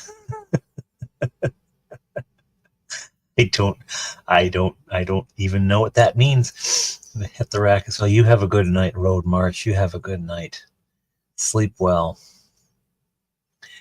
Carrion crawlers can be very nasty. Very nasty. And I tell you what, they're also nasty to paint. Can I just share that with you? Oof. Actually, he really isn't that hard. I painted. So Fleetwood joined a game at the friendly local game shop, and he played with a bunch of guys, and he was the youngest one there. They were all like 16, 17, and he joined when he was like 13, I think, 12 or 13. So he was the youngest one. And he, when you're that age, you really want to fit in, and you try to make an impact, try to make a statement. So he had a mini that he had done a lot of the painting on. I had helped clean up some details on it. And none of the guys there painted minis at all. None of them painted minis. Oh, that's right. You were licking everything. That's to paint minis live. And so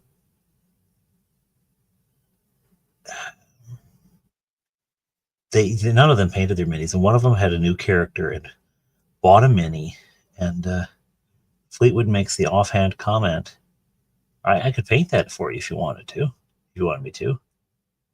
And the guy says, sure, all right. He brings it home. And it's given him fits because it's one of these things, these whiz kid models that has a spellcaster, and he's casting a spell, and the spell effect is this clear plastic that's right in front of the mini. And there's about a micron's worth of distance between the magic effect and the mini for you to get a brush in there. And oh man, it was giving him fits. So he asked me to help him, so I'm working on it. And oh man, that thing, I want to find the model makers who do that. I want to introduce them to just some of the alternate uses for paintbrushes.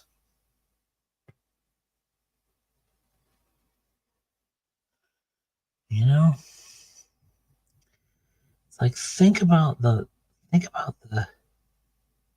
play about the painter when you make these things.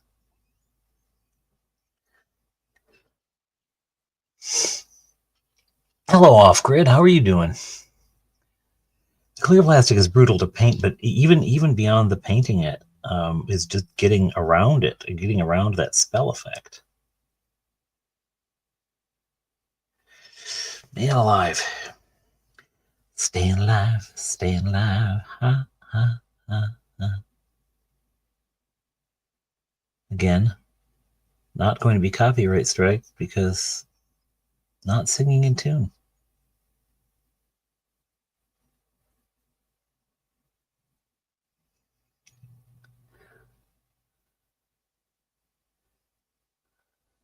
Woofda. This is some fiddly work. Okay, great call. Great call on the red, the reddish brown. Hello, Ricky. I can carry a tune if you give me a box to put it in, and you use the bucket. Okay.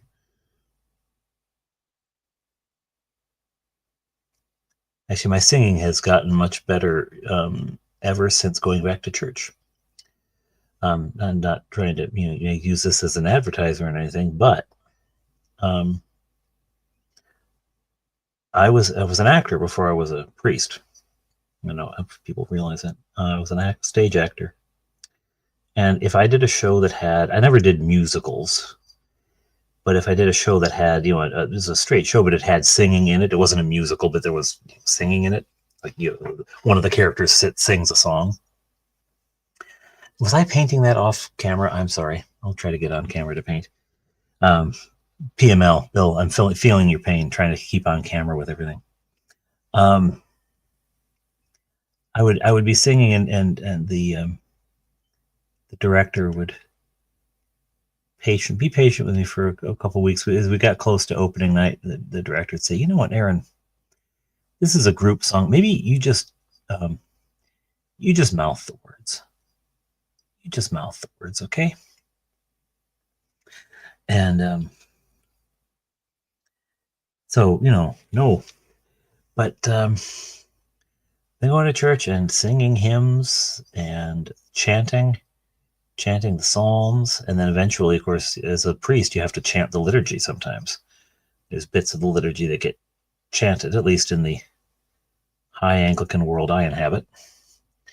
So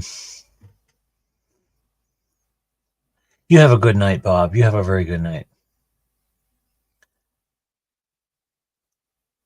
I have gotten to that point in Nordic. I have. In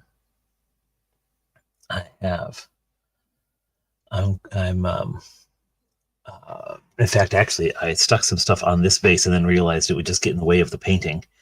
Scraped it off before the glue set, but I'm going to put it back on, or put the same stuff on later.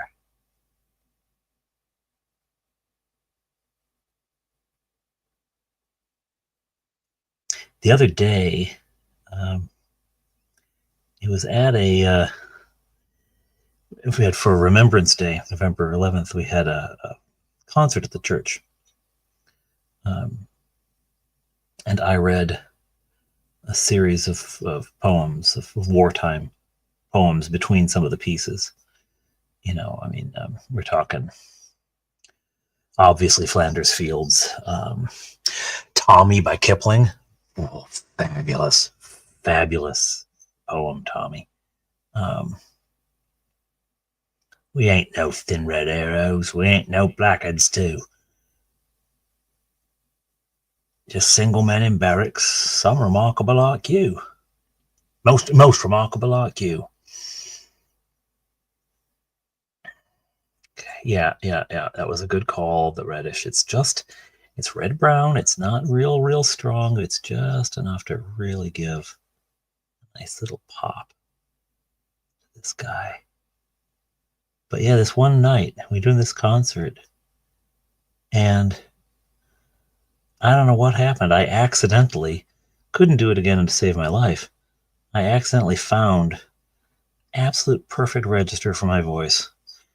And someone, to the point that someone actually commented, said, "You have a beautiful voice." I said, "Well, thank you. I don't normally."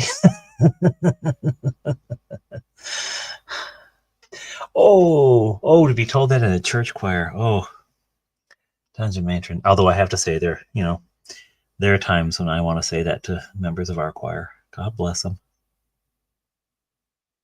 But I don't. Because you know what? Most of the beauty is in the desire to sing, the love that inspires it. So you know what? You sing off key. If you're singing, we'll try to help you get on key, but if you're singing off key and you're singing out of love, you go right ahead. Go right ahead. We're not a huge church. We're not a big, cathedral where people expect a certain level of musical brilliance, and generally speaking, actually the choir did on Christmas Eve, they sang the Hymn to the Virgin, the Britons' Hymn to the Virgin, and it's just beautiful. I would have considered it well outside of their range, but they worked on it, and they just did that one special piece. They led the hymns, obviously, and the chanting of the psalm and everything like that, but that was the only sort of special piece they did for the whole season. And well, I can't say that's true. They also sang "Lo, how a rose ere blooming" as an anthem, but I mean that's really a hymn. It's not a terribly difficult piece of music. I mean, for hymns, it's a difficult hymn, but it's not for a choir, it's not terribly difficult. But they did the Hymn to the Virgin, and it was really, really, really spectacular. I mean, again, considering the scale that we're working on and the size of the church and everything, it wouldn't have flown at Westminster, but we aren't at Westminster, so.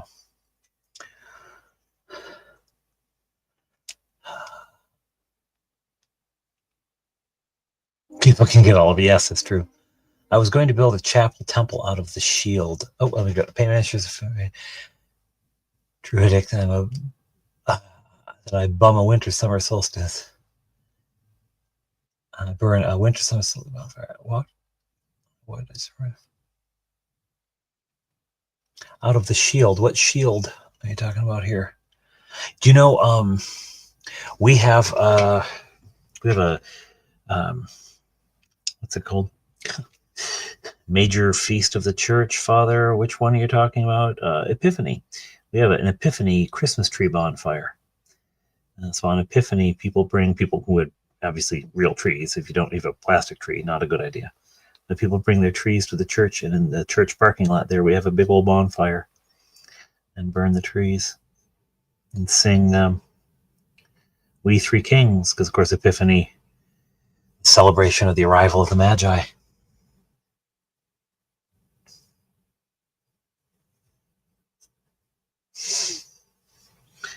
Virtual reality sculpting. Yeah, it makes mistakes easier to correct. Yeah, that's what the undo button is for, right? I wish life had one of those. Man, the number of times that smashed. If my life had an undo button, it would be like the key on your keyboard where you can't even read what letter it is anymore. It'd just be worn through.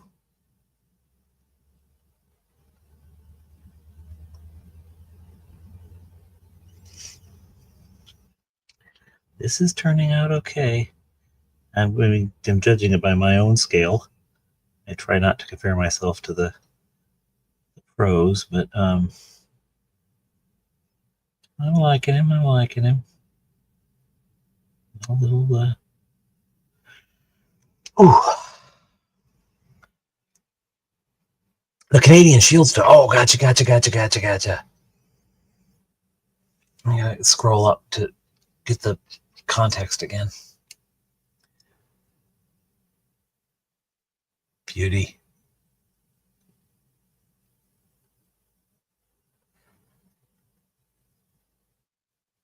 Yeah. Yeah, massive chunk of rock that just dominates the north of our country. And at least in Ontario. And Manitoba and Quebec.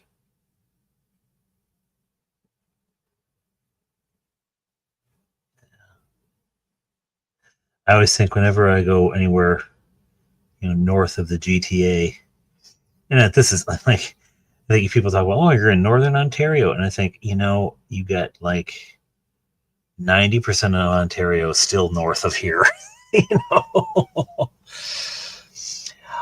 General Nut, yes, there was a certain amount of Da Vinci in those goblin tanks. Absolutely. I just see Christmas and Demons. I saw the Sandy Claus or whatever, the Santa Claus.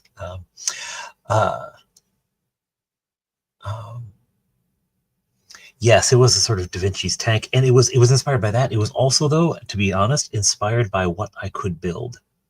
Like, I wasn't going to be able to do much complex stuff.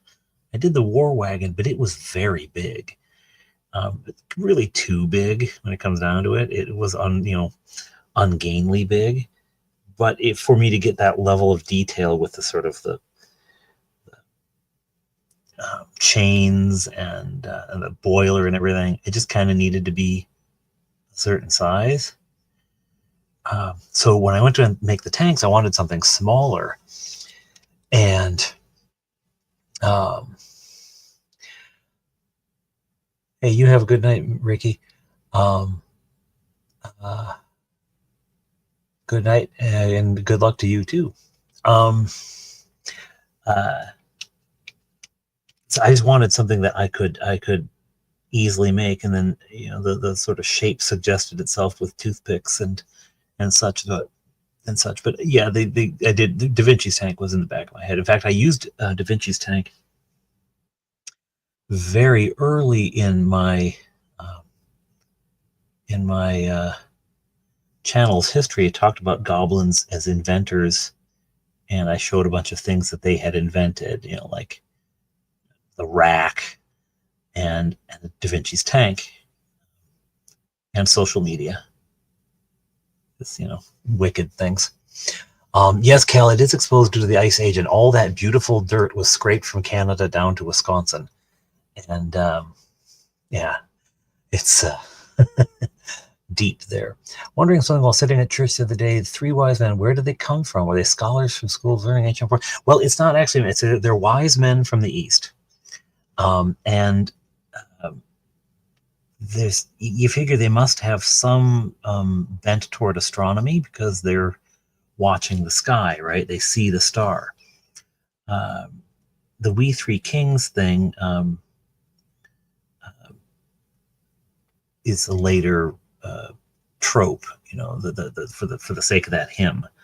The idea of them being kings isn't really scriptural. Wise men is, and you could go east from Judea, and you're getting what? You're getting Persia. Is it all the way east to India? One of the things you often see artistically is that the three wise men will have very different looks to them. They'll all have a different appearance, suggesting that they all come from different places, but all up to the east. And of course, the significance of their arrival, first of all, they were watching. So one needs to watch. God does act in the world, but you have to have your eyes on the heavens. You have to have your eyes open. And also, once you see, you need to act. You need to act. Well, you can't circle it yet off-grid. It isn't firmed up, but we're definitely doing it. I'm officially announcing the date on the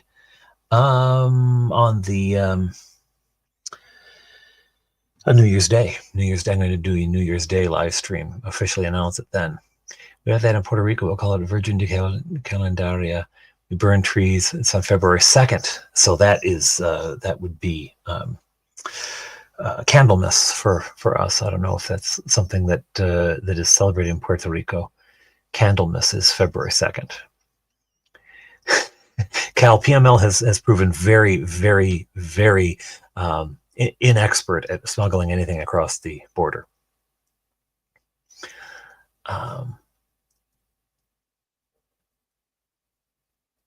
No, I have not off-grid. I don't want it to get that. A, the local hotel has no proper facilities like that. B, I want to keep it in the Glen, which is the setting of our Honeywood. It is Honeywood. The Glen Williams is where our church is, and it is the setting for the camp. It's Honeywood in our campaign. I like the size. I like the small townness of it, and the spaces that the two spaces. I'm looking at expanding to a second space, which is like a couple blocks away,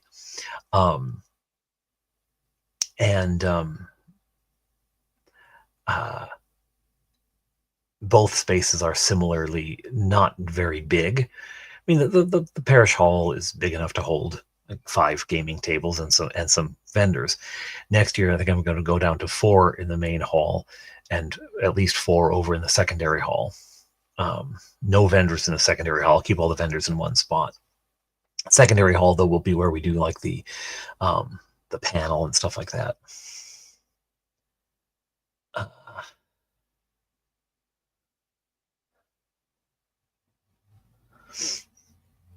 Oh, the 401's miserable off-grid. The 401 is miserable. Okay. Yeah, I need that carapace needs to lighten up just a little bit because around his eyes, because it's just not it's not differentiated enough from his eyes.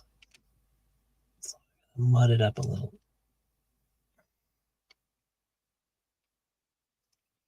Gotta mud it up a little. Not so much that it blends in with his back. Ay, ay, ay. I've only got like 18 shades of brown to work with. How do I get into these messes?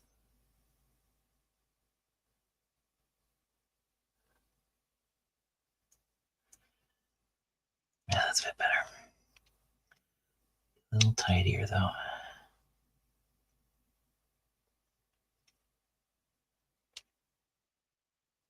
There we are. There we are. Okay. Okay, darling.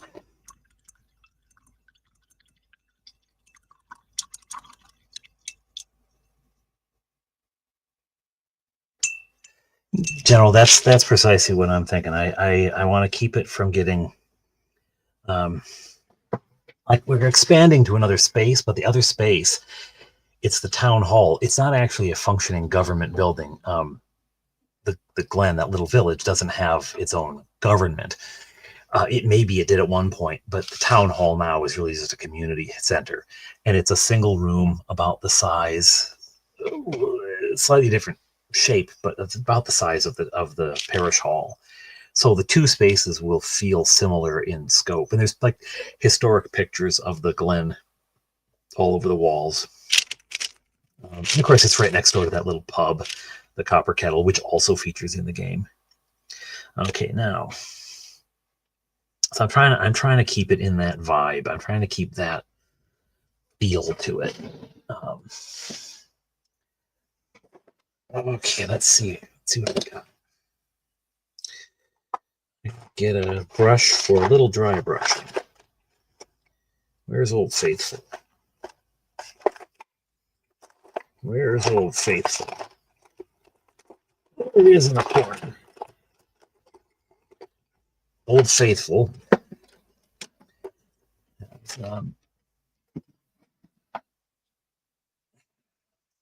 It's spread out a bit. It's a little, wonky, but it's very good for dry brushy stuff.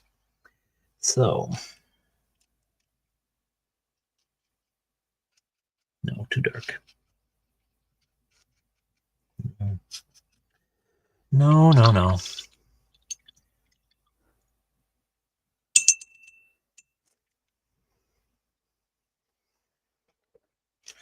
Jose, you have a very good night. You have a very good night, and say hello to our friends in Puerto Rico. That's fabulous. We are an international group here. Bella Vista, indeed. Let's see. I'm gonna try with. Is that enough of a difference? Yes, it is. Okay.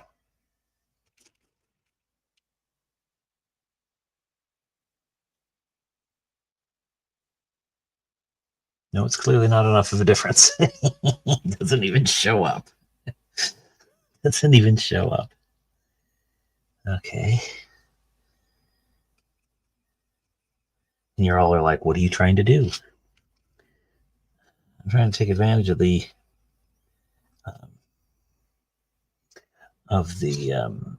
texture on the backs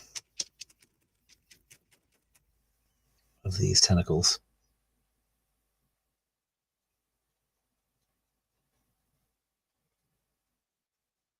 I'm getting some mold lines. Oh well. They're gonna be there.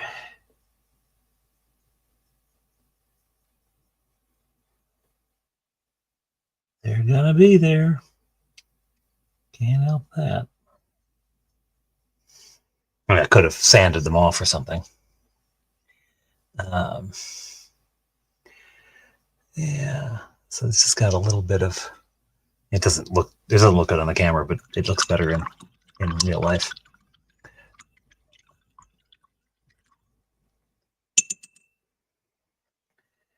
Yeah, I hope so, Paint Minis. I hope that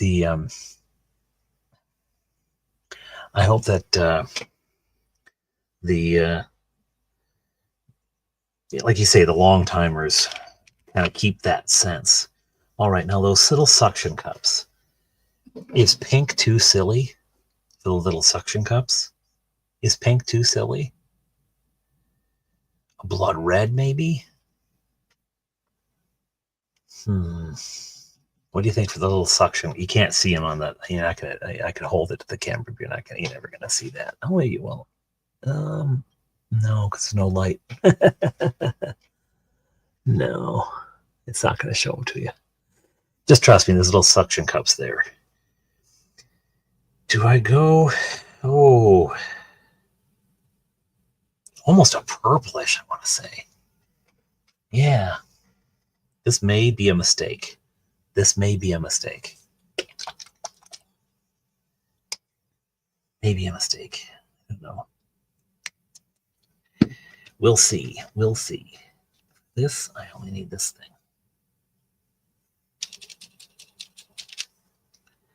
Oh, I got rid of all the paint. I'll get rid of all the paint.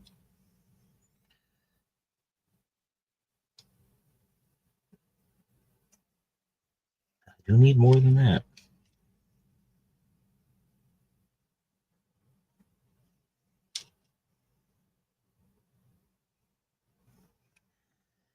I have to be a bit more than dry brushing. Oh no, that actually shows up nicely. You're going to have to take my word for it because there's no way any of the cameras are picking up anything this subtle. But I'm doing a little bit of purple. The bottom of the tentacles, there's little suckers, little rings for little suckers. And I've purpled this sort of a lavender, really. It really looks good. It really looks good. Contrast is your friend here.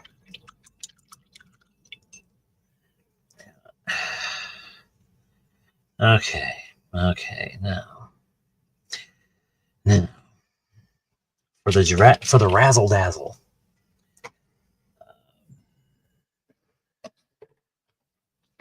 There's a copper. I want a copper. See, where's the copper? Yeah. Y'all never get me, copper. Where is my copper? I have copper. I know I do. I bought it myself. And I have silver. Oh no, that was Storm Cloud Gray. Here's my copper. Okay.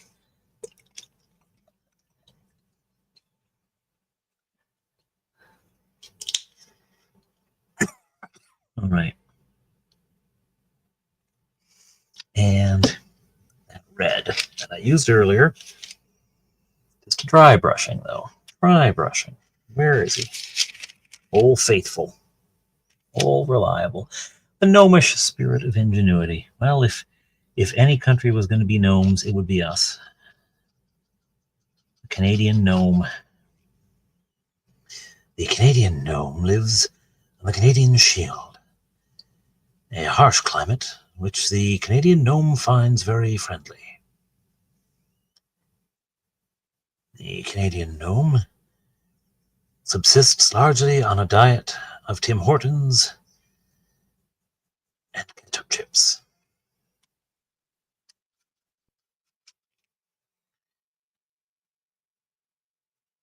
Ah, hear the mating call of the Canadian gnome. Oh, did you see the Leafs game the other night? Unfortunately, his intended is not interested in the Leafs. She is a Canadiens fan. She bites his head off.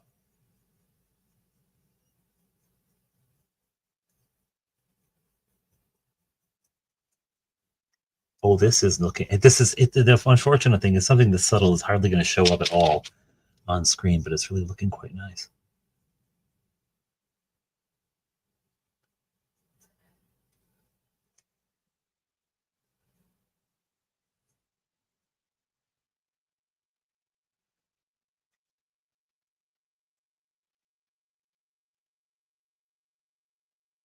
All this, see, he's got these little raised things on him, which just cry out for. And this is very subtle. I know some of you are like going, "Go bold, go big," but I'm all very, very. I'm Anglican. I want something very subtle.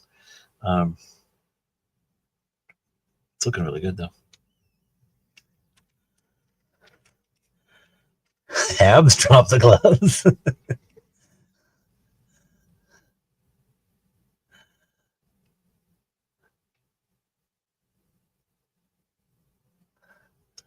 Going out of the sick of city life, looking for work back in my home city where the sticks are just a few minutes out of downtown. Getting out to nature there, eh?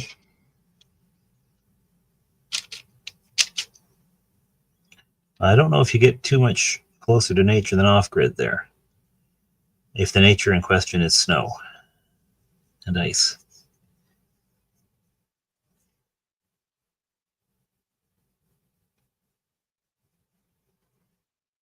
It's some chilly weather up there. I lived a part of my life in Merrill, Wisconsin, and I had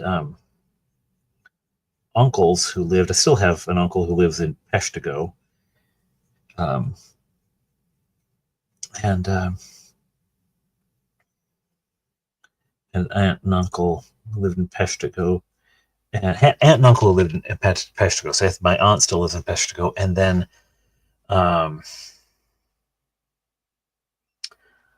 what was the other little town?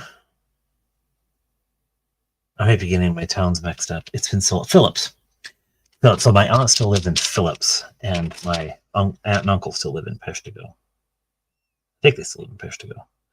I haven't been keeping track of Facebook lately. They had 3 daughters, so it was like a Jane Austen novel at their house.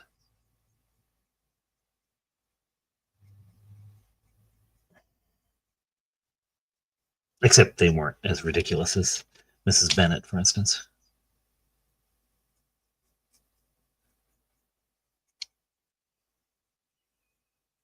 I keep doing it, but I can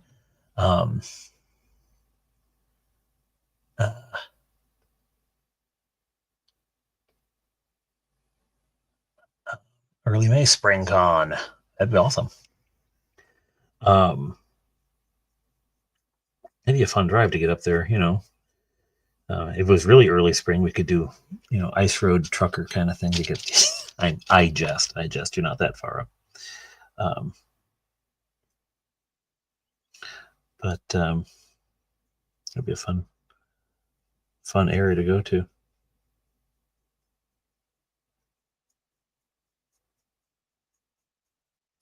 I do just really, really, really tentatively, because I always figure I can take paint. I can put paint on. I can't take paint off.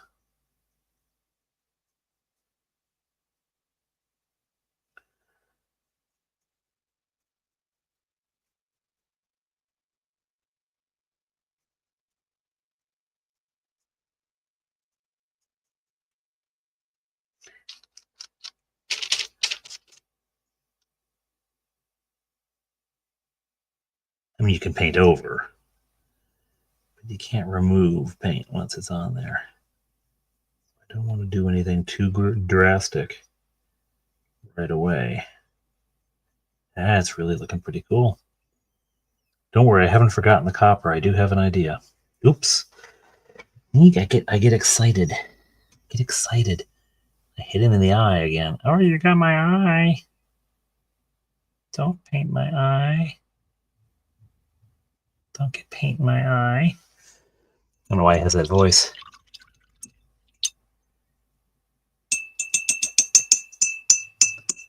Play The Empire Strikes Back as your 4th Christmas movie.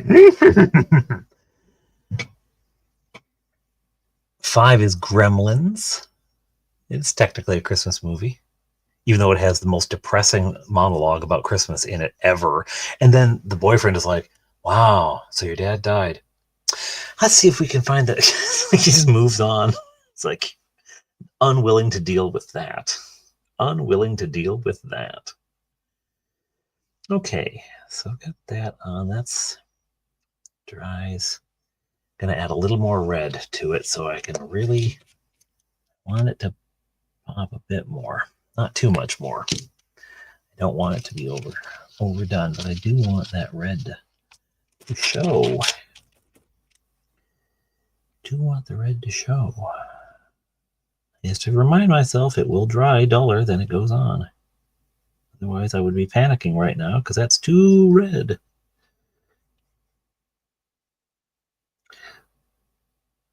Boys and I watched It's a Wonderful Life the other day when when Faux Fire was at work. We watched It's a Wonderful Life.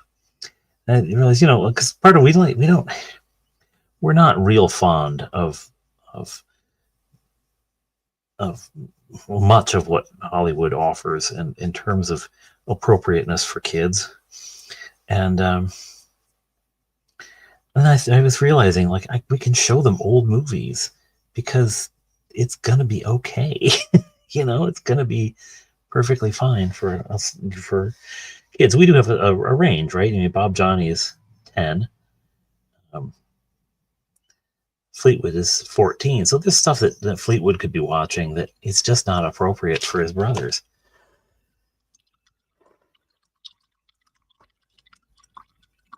A Christmas Story. Gotta add Christmas Carol in there too. The Alistair Sim one. Rudolph the Red-Nosed Reindeer. Oh. Airbrush contrast. Wash the dark areas darker. Apply paint to bring light things lighter. Yeah. I am... First Blood's a Christmas movie? Good heavens. Okay. I'm going to get a little bit of...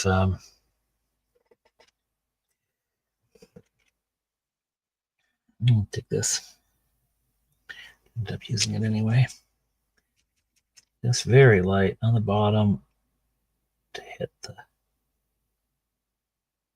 It doesn't look so clean.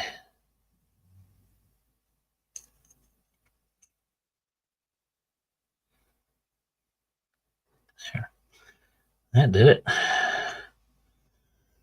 Just made him look a little less tidy. Made him look like he actually goes crawling around on the ground. Now, for that copper.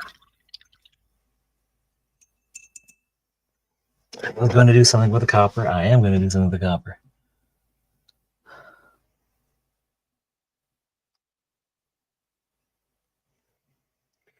There are little raised dots.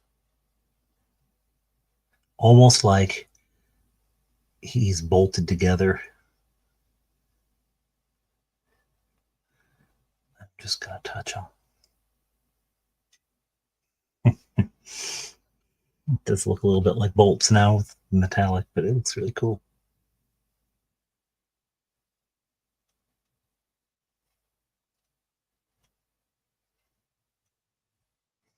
Every year I do a reading of Christmas Carol for the parish. It's a collection taken for local charities, and the choir sings something. This year they didn't. This year they just did hymns. It's a hymn sing because we have a new choir director and he's just kind of learning the job, so we didn't want to overburden them.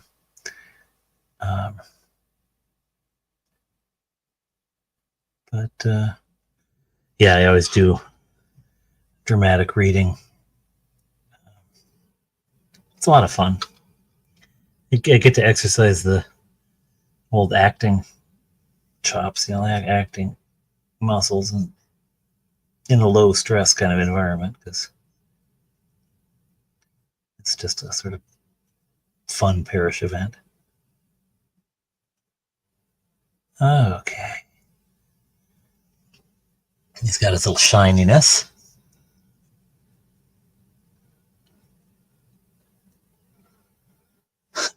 Meister Burger? Yes.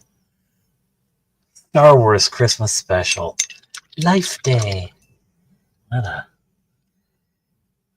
What executive was smoking what to get that done, eh?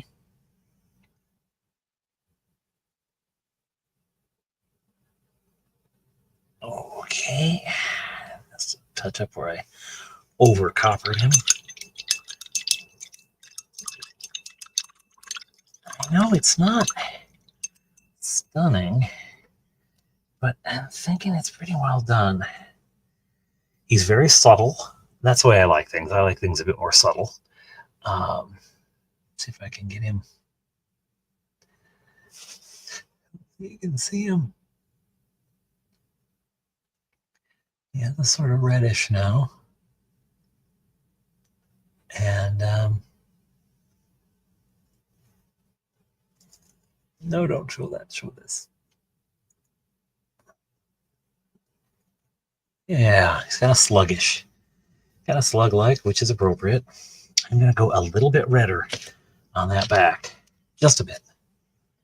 Just a bit. Yeah.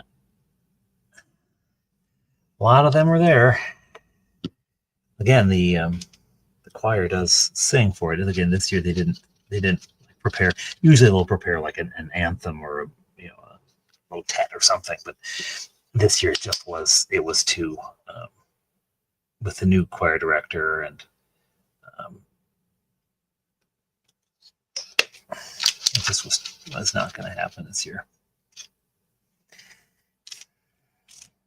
Okay, now we're getting proper red here.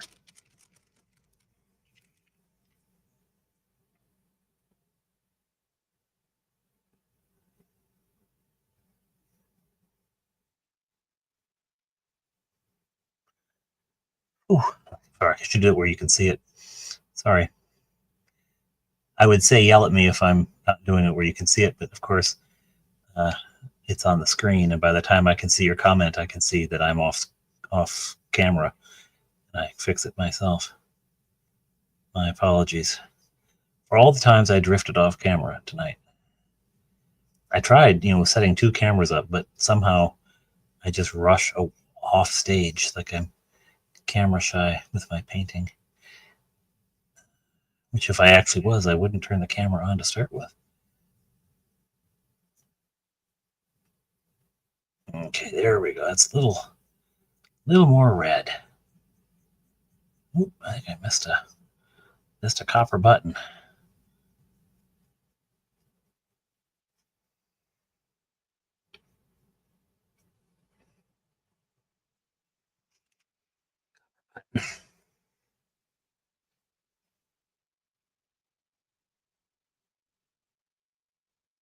Nice. Okay. Well, folks, I am until once I do this copper button here. Oh, the other thing I'm going to do. Wood camper bunkie on the back of my F-250. There you go. And then the world's your oyster, wherever you can camp. Thank you. Thank you, General Nut. And Dungeon Matron, thank you. It was the congregation interested in the nerdy things in the parish hall. It really was. It's for most of them, obviously it's a completely other world. They have no idea, right? They got no idea. But they are appreciative of the fact that this is a hobby that involves people, and their rector included, right? And they certainly found it interesting. I spent the day with the breakfast, which unfortunately I think you slept through. Poor Bill. The breakfast really had it's a lot of people in the hall, and it combined the two worlds pretty seamlessly.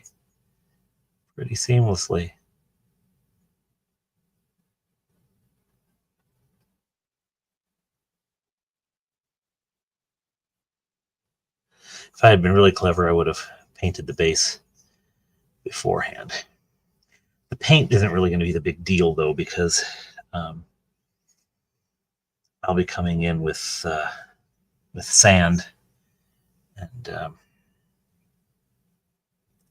sand and a few, maybe one or two rocks, like the size of half of a pea, but in this scale, that would be a sizable rock. Just to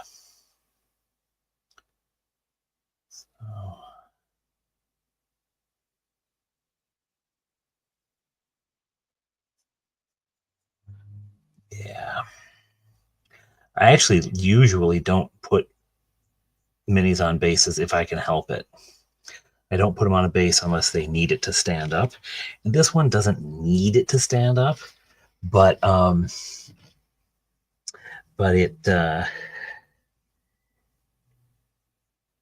it makes it just makes them less tippy.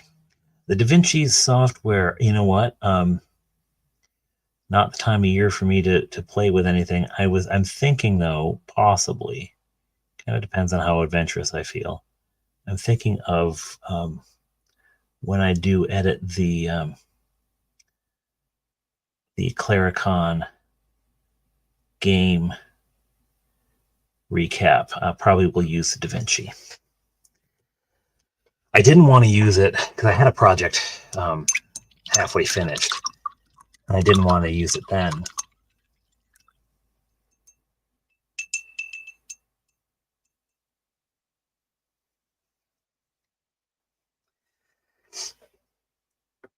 Yeah, you were 3 hours each way. Good heavens, off-grid. Good heavens.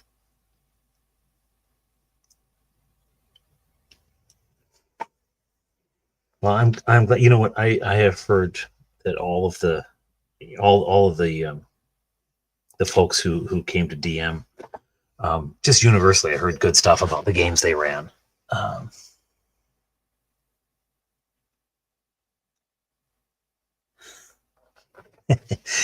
Be creative to fill in the gaps on the mini, or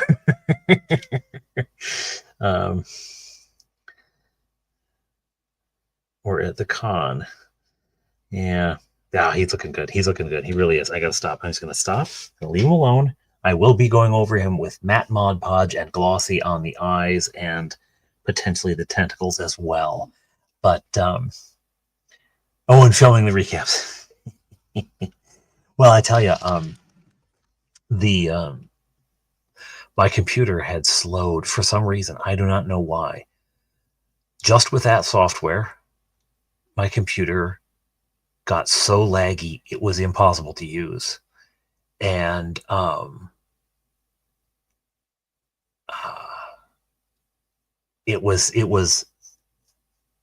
it's the most frustrating thing because other programs would run just fine. But this thing, for some reason, it would lag and lag and lag. And I don't know. I uninstalled the software and reinstalled it, and I lost features when I did that.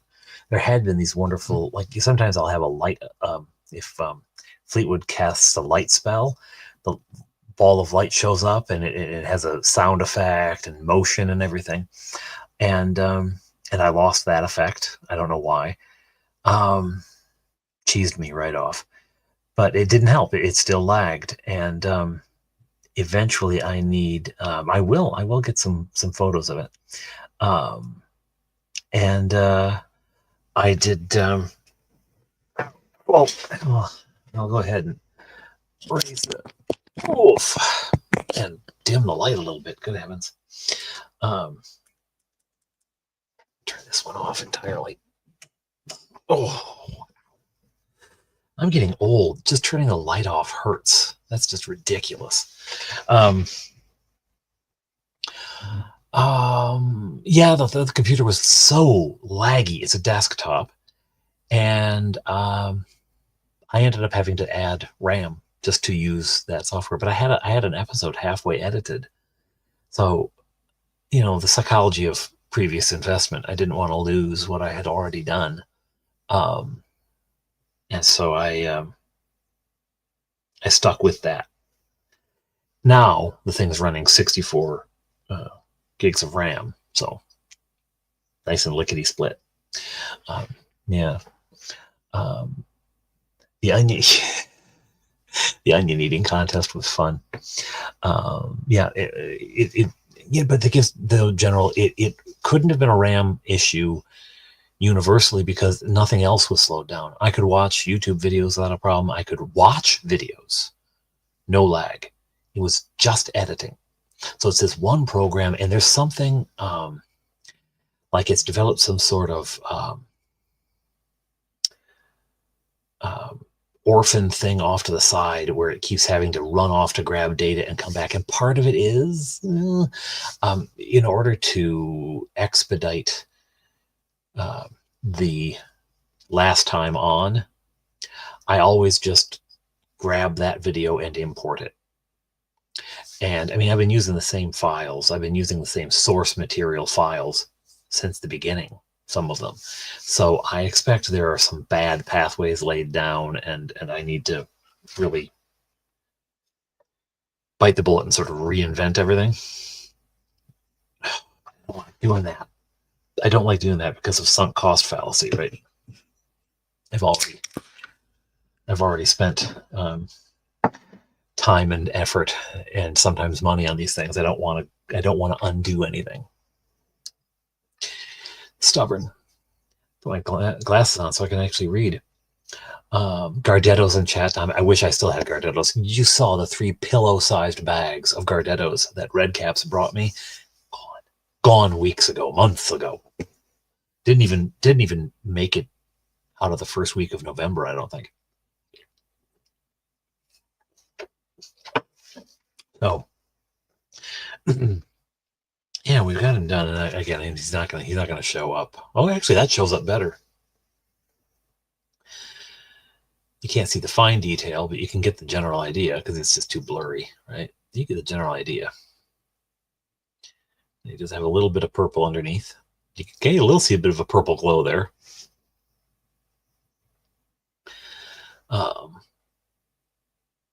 Yeah, on camera. Left is right and right is left, buddy.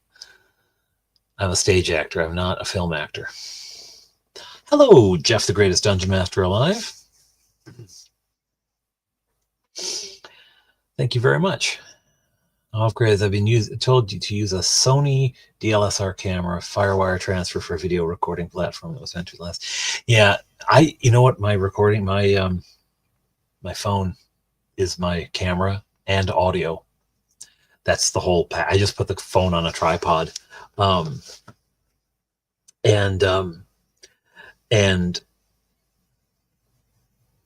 I do finally have a decent wire to transfer it over to the computer. What I had been doing, recorded the video, let the phone upload it to Google Photos, because photo and video, to Google Photos. Then on my desktop, download it from Google Photos to the desktop. If there is a difficult way to do a thing, I will find it, and that will be the way that I don't just choose, I marry myself to.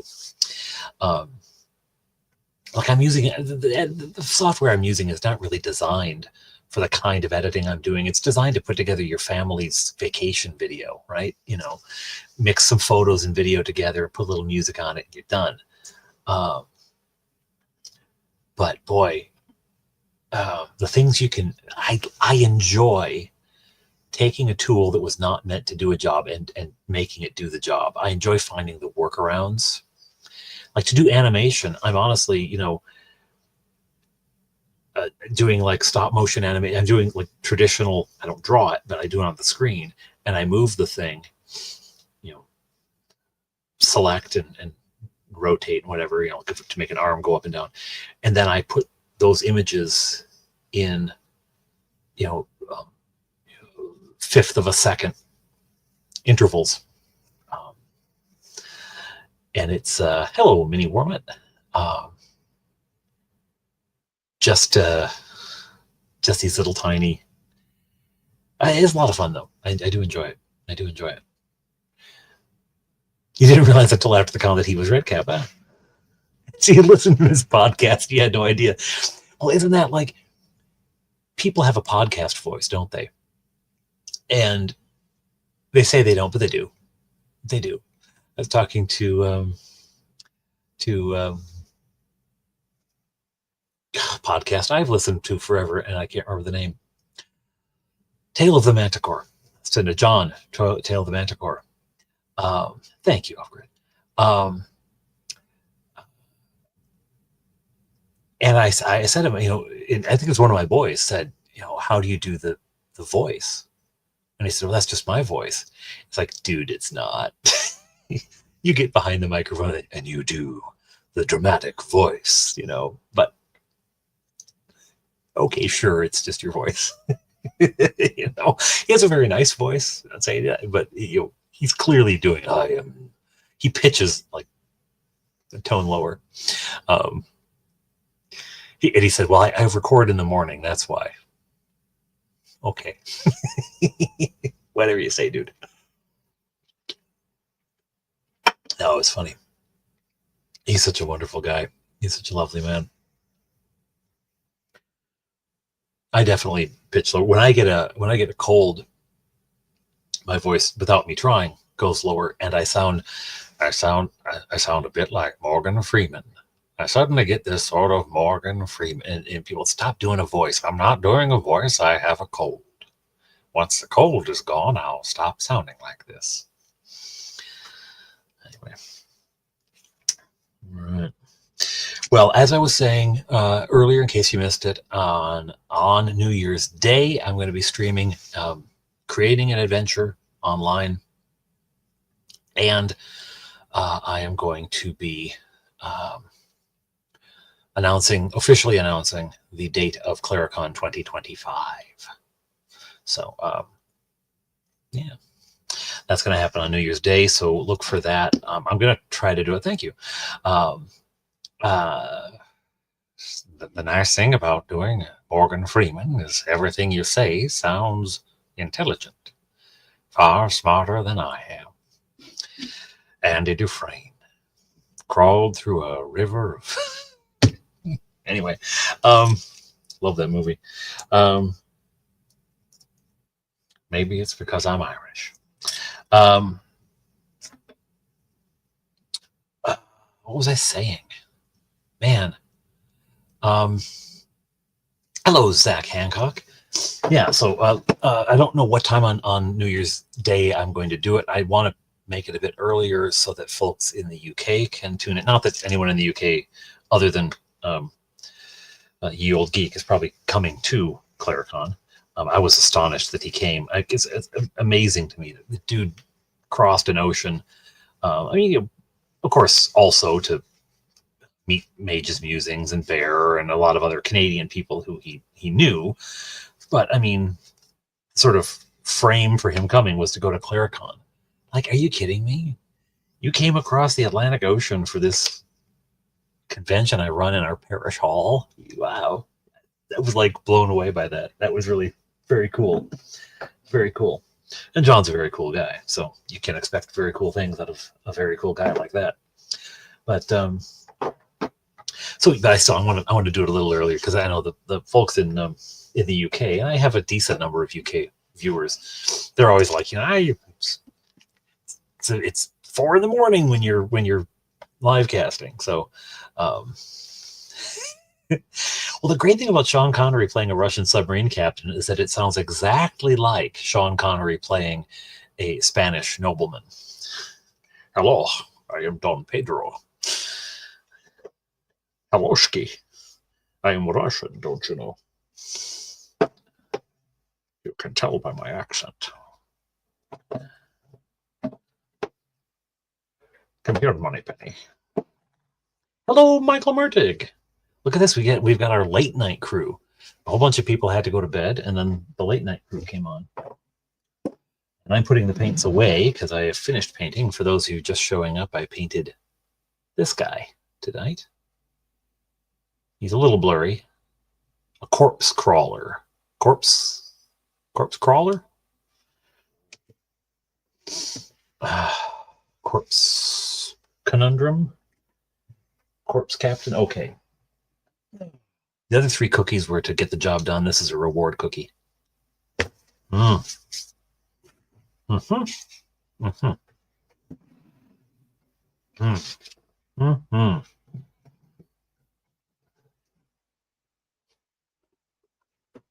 Thank you, Zach. Part of what you're seeing there is the blurriness of the camera, but I'll take it. It actually turned out okay. I don't have a lot of confidence in my painting ability. That way I'm always at least pleasantly surprised, if I'm surprised at all. But It looks pretty good. And it looks like I did violence to somebody here. Good heavens. I should let that dry. Oh. Well, you know, Michael, just might be. Thank you, Jeff, the greatest dungeon master alive.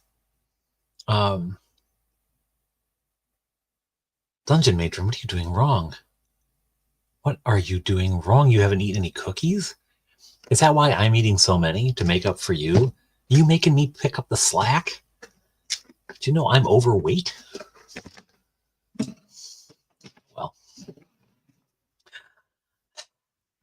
Well, thank you very much, Paint Minis Live. It's fun watching yours. I look forward to when you get back on in the groove, as it were. C is for cookie, and that's good enough for me. That's good enough for me. When I was a kid, my mother bought a piano. She never did anything by halves. She bought a piano and started taking piano lessons. And she had these books, and one of them had in it this Hungarian dance. And the tune was da da da da da da da da da, yeah, da da da da da, you know. And my friends and I always used to quietly sing, "Cookie, cookie, cookie starts with C, C, cookie, cookie, cookie starts with C." Excuse me. Take that off. Now you can just see my ugly face. You don't even have the paints to look at.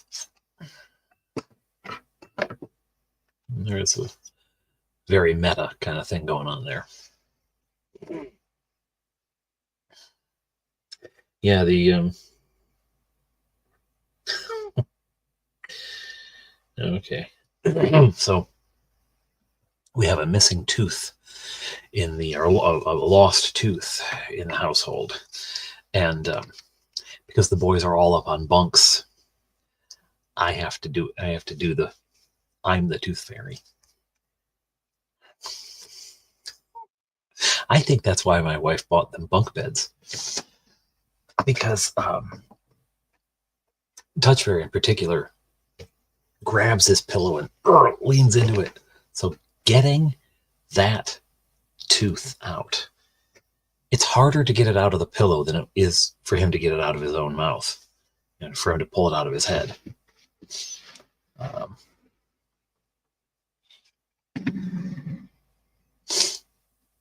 Family from New York is in town till the 8th of January. We'll see if we can get something in before they head back. They always want to be doing something till they drop into bed. Well, pardon me, that's more important. Do spend time with your family. They've come from New York to visit you. Do spend time with them. Unless they want to paint minis as well, and you could have the whole Paint Minis Live family painting. That would be fun. You know, get your parents on there. You know, get your dad on there painting. Get your girl on there painting. Get the rabbit painting. Okay. Oh, yeah. So oh.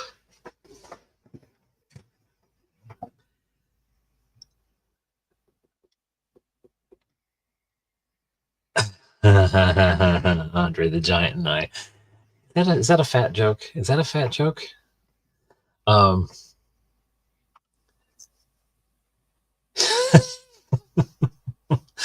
I've never understood how you could tie a string on a tooth. It just slips off every time I've tried anything like that. Anything like that. Yeah, it doesn't. This doesn't work for me. It doesn't work for me. Michael, I think we had a good a tall joke. Tall, thank you, Al. I had a good holiday myself, and here we had a good Christmas and Christmas Eve and Christmas, and we're now on the 4th day of Christmas according to the calendar. So look out for the for calling birds. Watch your phone bill, because the rates do go up when they start calling.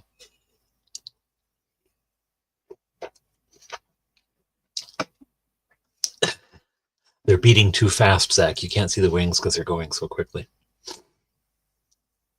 But yeah, I always get stuck with Tooth Fairy duty, which is okay, because for some years, because of my schedule, she's gotten stuck with Easter Bunny duty. We have a Easter Vigil Mass late night, so I don't get in until late, and then I have to go out early again on Easter morning.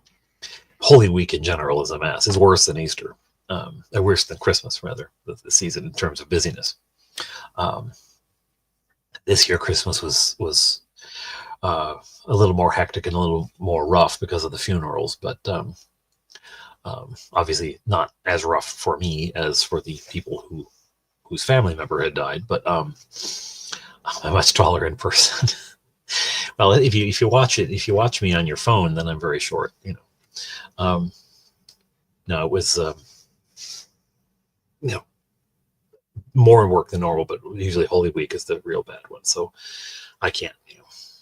I've wrapped many presents. We go to the kitchen and keep an eye on the bottom of the stairs to make sure no one's coming down.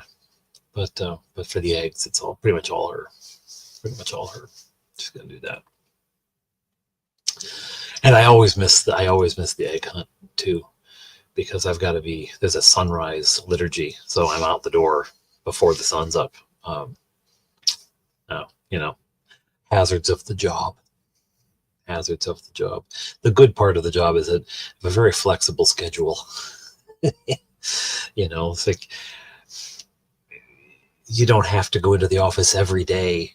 If you can get your stuff done from your computer at home, call people, you don't need to put in ass time at the office, as it were. So that's a benefit. Yeah. So anyone have any I'm going to wrap up soon here, because I just looked at the clock and I've been doing this for 2 hours and 42 minutes now. This bookshelf, this is mostly other books.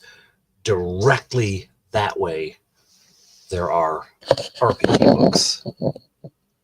There's, Bill, you'll recognize that. There's Baptism of Fire and Conan and the Burning Wheel and other things like that there. My D&D, my Beckme books are in my Dungeon Master's bag. I don't leave them on a shelf. They're binders full of printed PDFs anyway, so it's not like they'd stand up very well. I don't actually have a huge RPG library at all. Now, I've got a huge digital one, thanks to a guy who sent me a bunch of files, just whack of stuff, but on a thumb drive. But in terms of actual physical books, yeah, Baptism of Fire, Adventure Conquer King, Conan, Burning Wheel, Simple Sixes, Dreamweaver, that's another James Keck one, and then a bunch of Dungeon and Dragon magazines, and a handful, really, not too many. That's kind of it.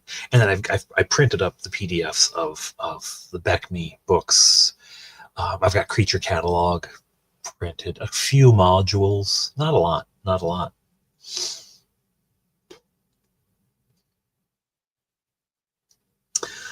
Did not get any D&D stuff for Christmas, so I got kind of boring grown-up presents, which is good, because I should try to be one of those once in a while, like socks and a wallet, coffee.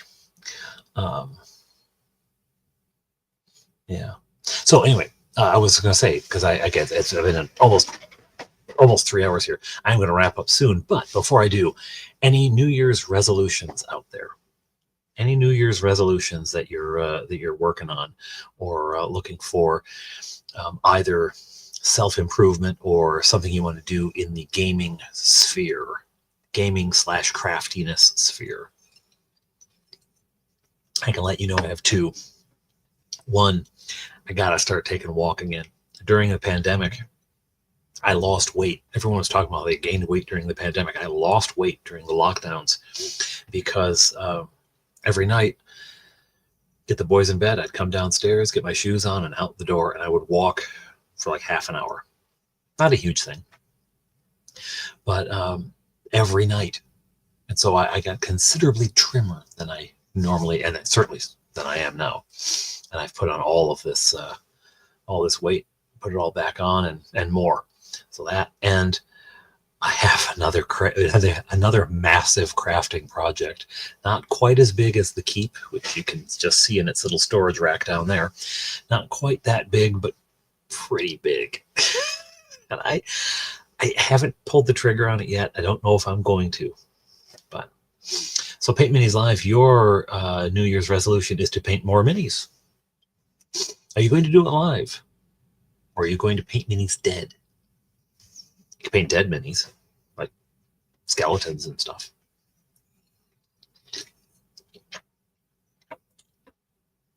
Paint more minis live. Okay? Yeah, painting minis. Any other resolutions out there? Or revolutions, if you're going to overthrow some tin pot dictator. Models you want to build: a ship, a car, some planes, and a couple of Gundam mechs. Cool. I had need time. Oh, amen. I had World War II aircraft models when I was a kid, because I'd read this book, Conrad's War. First of all, it's a children's book, but it is really good. So if you can find Conrad's War by Andrew Davies, it's very good. Andrew Davies, strangely, also did the screenplay for the BBC Pride and Prejudice. There's a piece of trivia for you. Very trivial, since very few people have heard of Conrad's War, but it's a great book. And I read that when I was a kid, and I got very into World War II. And so I built, all sorts of model planes. They hung all over my bedroom. It looked like a battle zone. That was a lot of fun.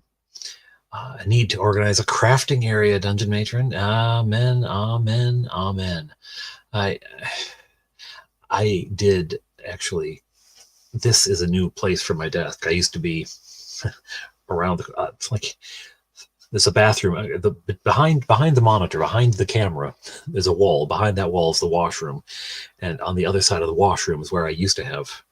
I'm always facing the washroom for some reason. Anyway, I moved in here, and when I did, I had to rethink my craft. My crafts had been on a tall shelf, and I just kept sticking things. Every little cranny, I just wedge another thing in. I had to move it to a dresser drawer, an old dresser drawer, which made me downsize a lot. So I had to pick the best stuff. Still working some kinks out. Today I actually went through a whole lot of paperwork and sort of like, I don't need to carry all of my old Honeywood adventures with me in my gaming bag everywhere I go. I don't need to. I still have them all. Everything that I wrote down, a lot of them I didn't. I just in the moment, but or I had 3 notes and that was the entire adventure. But anything that I had written out, I still have. And I just decided to put them in a file box. I don't need to carry them with me everywhere. Things like that. Just today. Play more tabletop miniature games. That's a good play more. Play more. Always the case, at least on my end. Spend so much time painting, I don't get to play very much.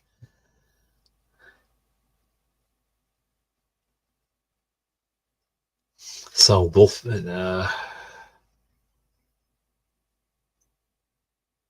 Weird World War II. Oh, this was the Wolfenstein. I thought that was a video game. Wasn't there a video game, like a Nazi werewolf video game, like from the early 90s? I should have a sign up.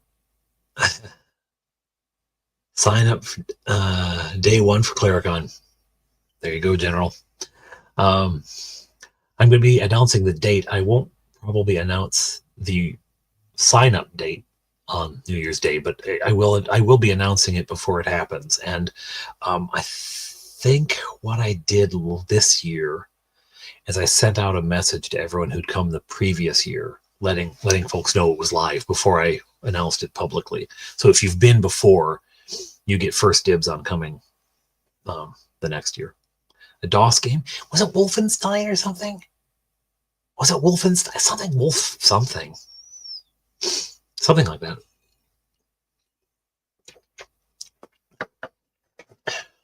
But not general. There's always going to be a spot at my table. It was. I thought so.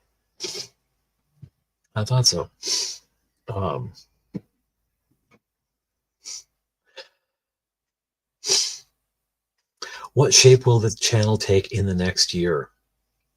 Wolfenstein 3D. Cool.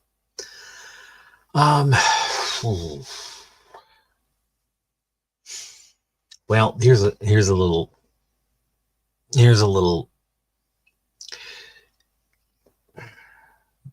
Bill, you are a planner. You plan things. I go entirely knee-jerk.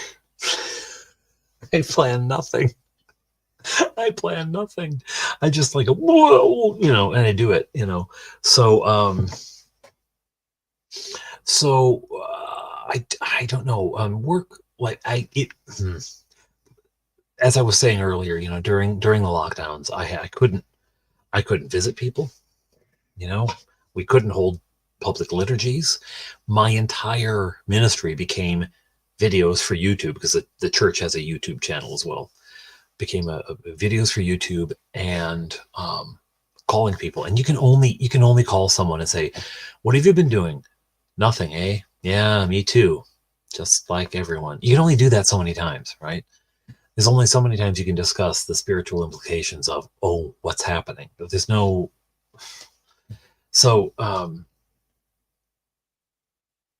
I created stuff like extra stuff to send out, to email out, and things like that, stuff, activities for kids and stuff like that. But again, there was only so much you could do. So I had a lot of time, and I was a monster on I would record, I would edit it.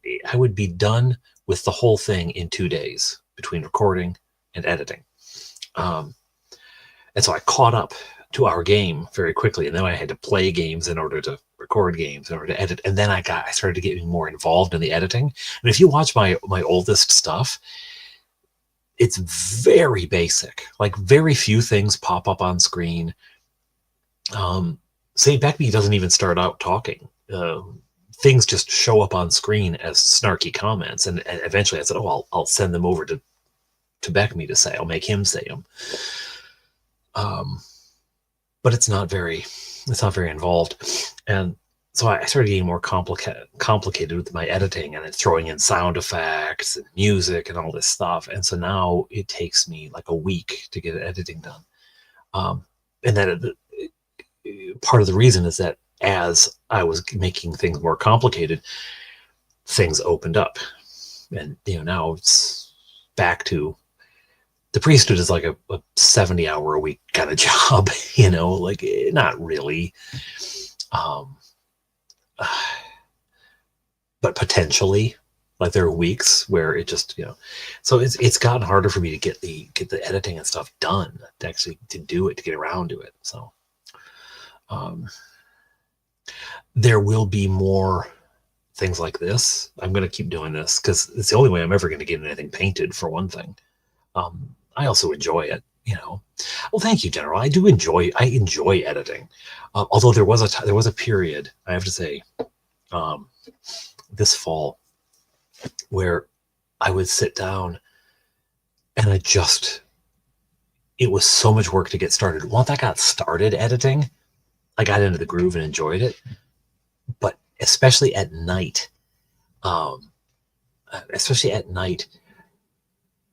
which, again, the boys are in bed, it's where I have the most clear chunk of time. Because if I come home and the boys, I want to spend time with them because I've been at work all day, right? So when they're in bed, but by the time they're in bed now, because they're older, it's like 9:30, and that's when I'm starting, right? I just couldn't focus. So it was a slog. once I get started, I enjoyed it. Hey there, Delver. How you doing, Bill? We have 2 bills. Post no bills. I did run Beckme at this year's ClariCon. I did. The opening night, I ran a game again. It's the only one I feel comfortable enough to run. I'll play any game, but running it, Beckme all the way.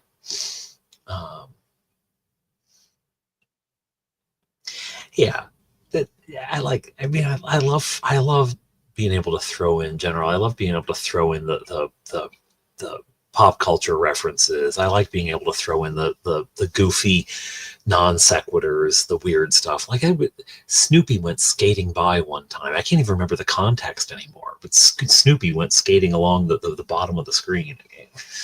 Like, it's just ridiculous. I enjoy that so much. But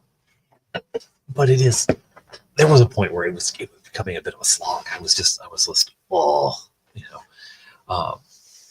I think I've pulled out of that, but it's just been so busy. I haven't been able to do the editing that I want to be able to do. I want to be able to get more done. So there's going to be more live stuff. More of this sort of, painting kind of thing. If I do pull the trigger on this massive craft project I have in mind, then there's going to be more of those videos, which will be in the same vein as the keep, high speed, because no one wants to watch me painstakingly texture a piece of foam. But yeah, that kind of stuff. Part of the direction, though, has to do with what will my players do? What are the heroes of Honeywood going to do?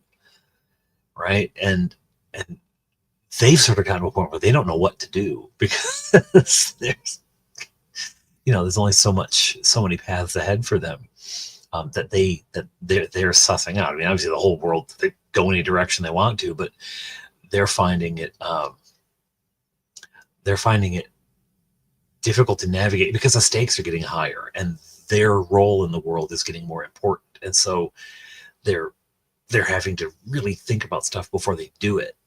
They used to just be like, I'll go, and they still have a little bit of that in them.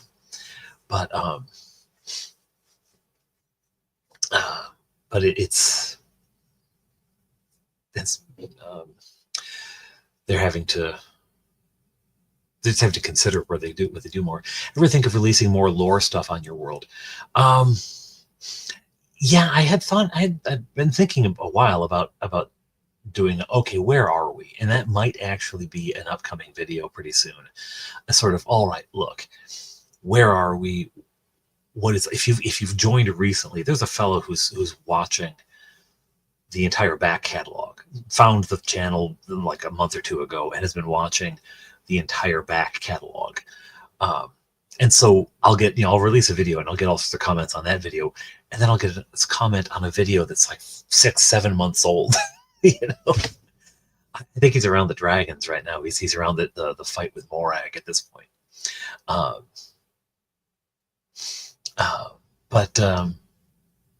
Yeah, I do want to do a sort of, what is the lay of the land? Who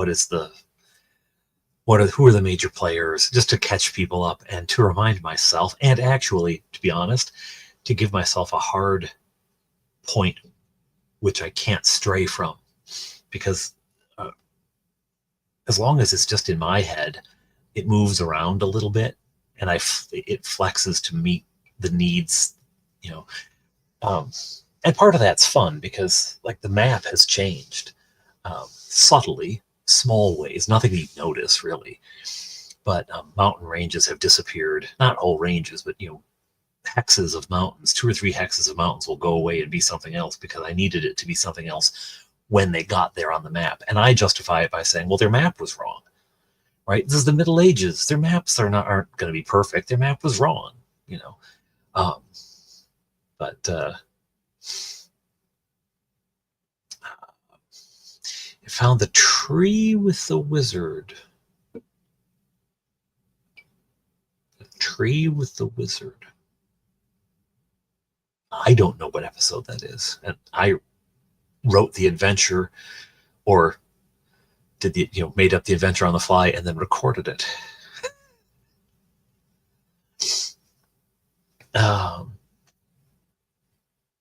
I do not, Jeff. I do not use the Rule Cyclopedia. I use BeckMe. I use the. That tree. Yes. Gotcha. Thank you, Michael. And you know what that? Okay. Do you know where that whole giant tree thing came from? I'd had them meet this wizard, and I just decided he's gonna ask them for a particular gem, Arkenstone like, right? This one gem that I want. He sends them off, go ahead and slay the dragon, have fun. I want this gem though. If you succeed, I want this gem. Just to do it. Well, what is the gem going to be? And at first I thought, they don't need to know. The wizard will take the gem. He'll vanish. They'll never see him again. But then I was at the Real Canadian Superstore after Christmas, and I saw in their decorations, they had, much like the trees that the dollar stores have, the little pine trees, but this big honking one, red. And I bought it just because it's like, I'll use that for something. And I said, okay, that gem is actually a magic seed, which will replant a tree that had been cut down ages ago. And the forces of evil that cut it down wanted it to stay cut down, so they put an earth elemental there to defend the area so it can't be because it has to be replanted in that spot. It can't be planted just anywhere. It has to be planted there. So the earth elemental will be there, and it will protect the area so that no one can plant the seed again, and they have to fight the earth elemental. That all came out of finding a decoration at a store. It is all the books in one volume, Jeff, but it is also a lot of other stuff. Skills get introduced, and I do not like them. And I believe some extra classes get introduced. Yeah. So there's it has stuff that from the Gazetteers and stuff, and I never bought the Gazetteers when I was playing in the day, and I didn't. Like now I have that. I said that guy gave me all this digital content. He gave me this, this thumb drive full of his, files that he amassed because he wasn't going to use them. And it has all the Gazetteers. All of them are there. I haven't even dipped my toe into them. Partly because I thought, you know what,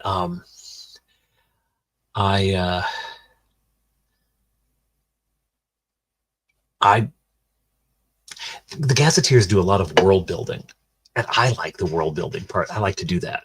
So I don't really want to take someone else's world building and put it into my campaign. Now I will mine stuff and say, well, that's a good idea. I'm going to extract that one piece and insert it over here. I might change it a little bit as I insert it. Like I was looking up forever, what on earth would a halfling stronghold look like? What would that be? And so I've decided that there's a a thick thorny hedge kind of wall, and that the structure itself is a solid low building, and then there's a underground stuff under, but they're not like dwarves. I don't want them to be like just small dwarves, so they're not going deep. That's just not how they are. It's still a hobbit hole. The cool stuff from Battle and Barrel, that was actually later. That was under Sulix's Tower.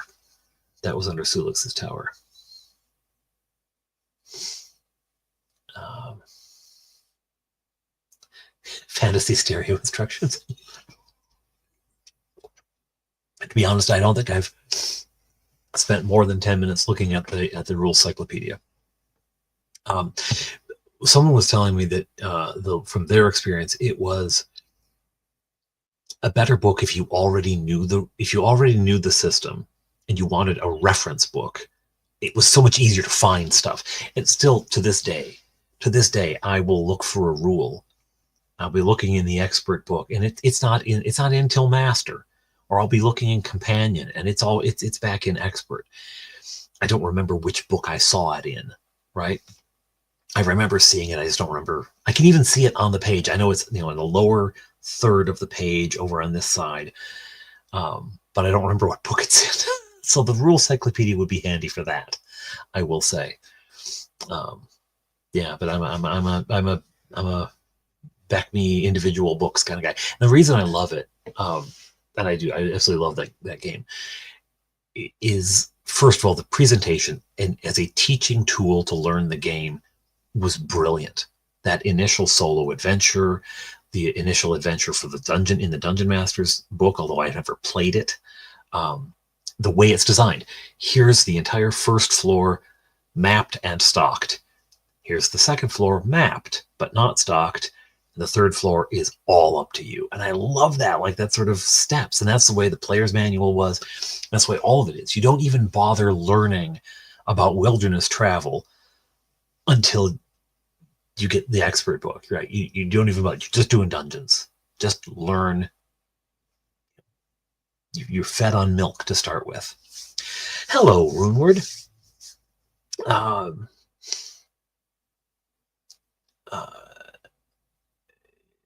So it's this a big labyrinthine city is about it.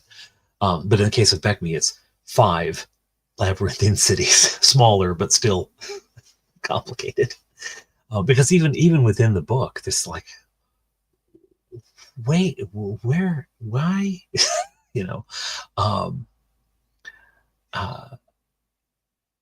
The other thing, though, is in addition to the teaching method of it, was also the fitness of, like, so in the basic book, you get monsters that some of them are going to be easier, some will be tougher, but should be doable. It ought to be manageable for characters levels 1 through 3. The dragons are really going to be tough, and you better go after them with a big group, and you better have a plan beforehand.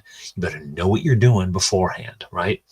And maybe you should have some pretty powerful magical items before we even try it if you're 3rd level and under, right? Third level. You gotta be 3rd level if you're fighting a dragon. Because they can wipe your entire party out like that. But you don't get any monsters that will just completely wipe you out. Other than the dragons, there's nothing that's just unmanageable, right? They don't introduce the beholder until the companion book, because by then you can handle it. And so there was this built-in progression. And I know the real world doesn't work like that. I know noobs will run into, things they can't handle. Soldiers who just got out of basic training end up in the firefight of their lives, which seasoned veterans can't handle, right? I know that's not realistic, but it's a game. It's a game. And so I love the fact that as a dungeon master, you only had the monsters that your players should be able to handle. And when you get into the expert book, there's a bit more of a range because it's a wider range of levels. So there were monsters in there which you really ought not. You should not be bringing a storm giant in, at 4th level, even though that's when the book starts. You should have some, by the time you get to that book, you should understand, right? So it gave you the pieces as you were ready to use them. I liked it that way. Yes, the artwork. The artwork. Elmore and Easley and these guys were just. I love the evocative nature of that. You look at Elmore, especially Elmore's women. There's not a woman on earth that looks like that. Eyes like this, But there was motion in these pen and ink drawings. There was motion. There was emotion. It's just beautiful. Hill giants are they're candy. They're candy. Well, no, there was no Otis Trampier or something. They're different artists in different books. I have to say, the Elmore and Easley, that's the artists that I came in with, and that's always what I'm going to prefer. some of the older stuff has it has a charming amateurishness about it, and that's part of the appeal to it. It's like part of the appeal is the fact that, like that thief with 17-foot long arm, right? Like, that's just not coming out of Elmore or Easley. Or if it does, they take their name off of it, and it's Fred. What's his name? Like the cover of The Endless Stare that Elmore didn't want to claim because it was such garbage. He was rushed doing it. He didn't like it, but they insisted they have the cover. You know,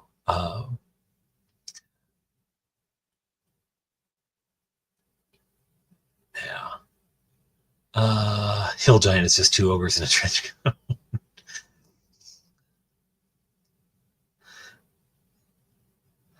Yeah. Yeah, and the thing is, it's like whose wife is prettier. There's no 200 different poses of Stevie Nicks from like that. Well, he did have his obsessions. He did have his obsessions. But it's like whose wife is prettier, right? You know, like there's no right answer to that one.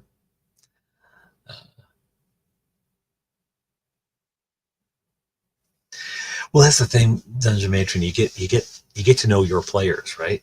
And so you throw it out there and you go, oh, well, they killed that too easily, and then you do something that should be completely simple, and it utterly stymies them.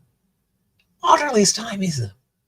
I nearly had a TPK with my parish group. Nearly had a TPK, and it was like 3 goblins or something. It was just nothing. And the dice hated them that night. And they made awful choices, you know. And it should have been a cakewalk, and they just got their faces stomped. I think two characters died.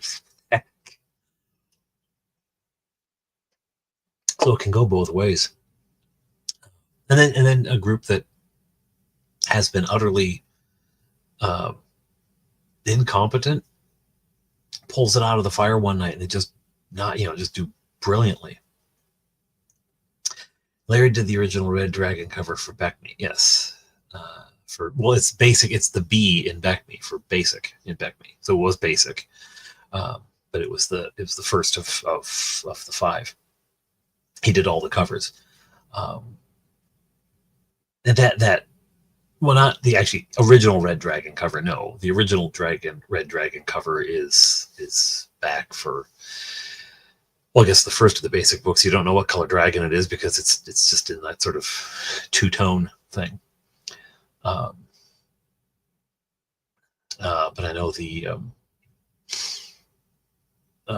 Mold Fae had the dragon, and the wizard she's shooting, the magic user she's shooting like a beam of light at it. Best strategies avoid dice. Yes, they eventually will come up. Eventually they will come up.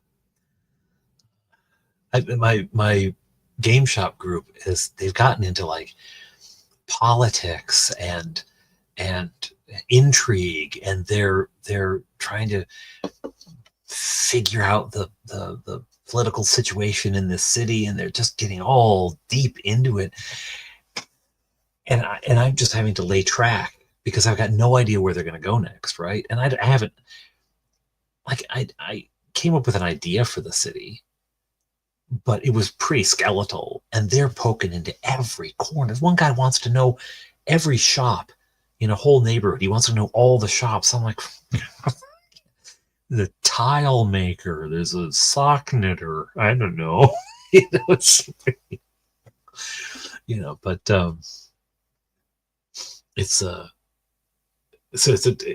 they haven't rolled. The last time we played, I don't think they rolled dice at all. I don't think any of us rolled dice, and they ended up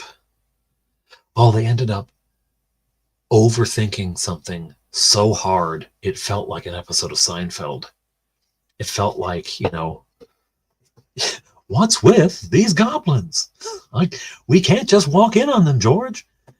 Jerry, we gotta walk in on the goblins. We gotta go in, get the goblins. I'm not going to goblins. It was like sitting around a table with the cast of Seinfeld, and they couldn't make up their mind on anything. I think we spent like 45 minutes of them trying to decide whether to go into a barn or not. I mean, oh Lord, they're so paranoid. They're so paranoid. Anyway, yes, the best ideas are creative at what the players want to do, and then how you react to that and what you do with that when they throw you the ball. How do you throw it back?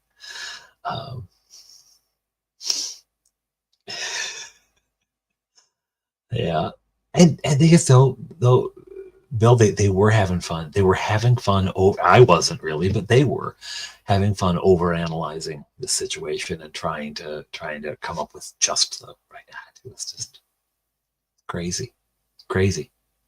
Anyway, it is 1:16 a.m. here. I've been on for over 3 hours now, and I can't believe that people are not entirely sick of it. Generally speaking, after about 2 hours, people decide that that's just about enough of Father Aaron, and they have some very important washing to do someplace.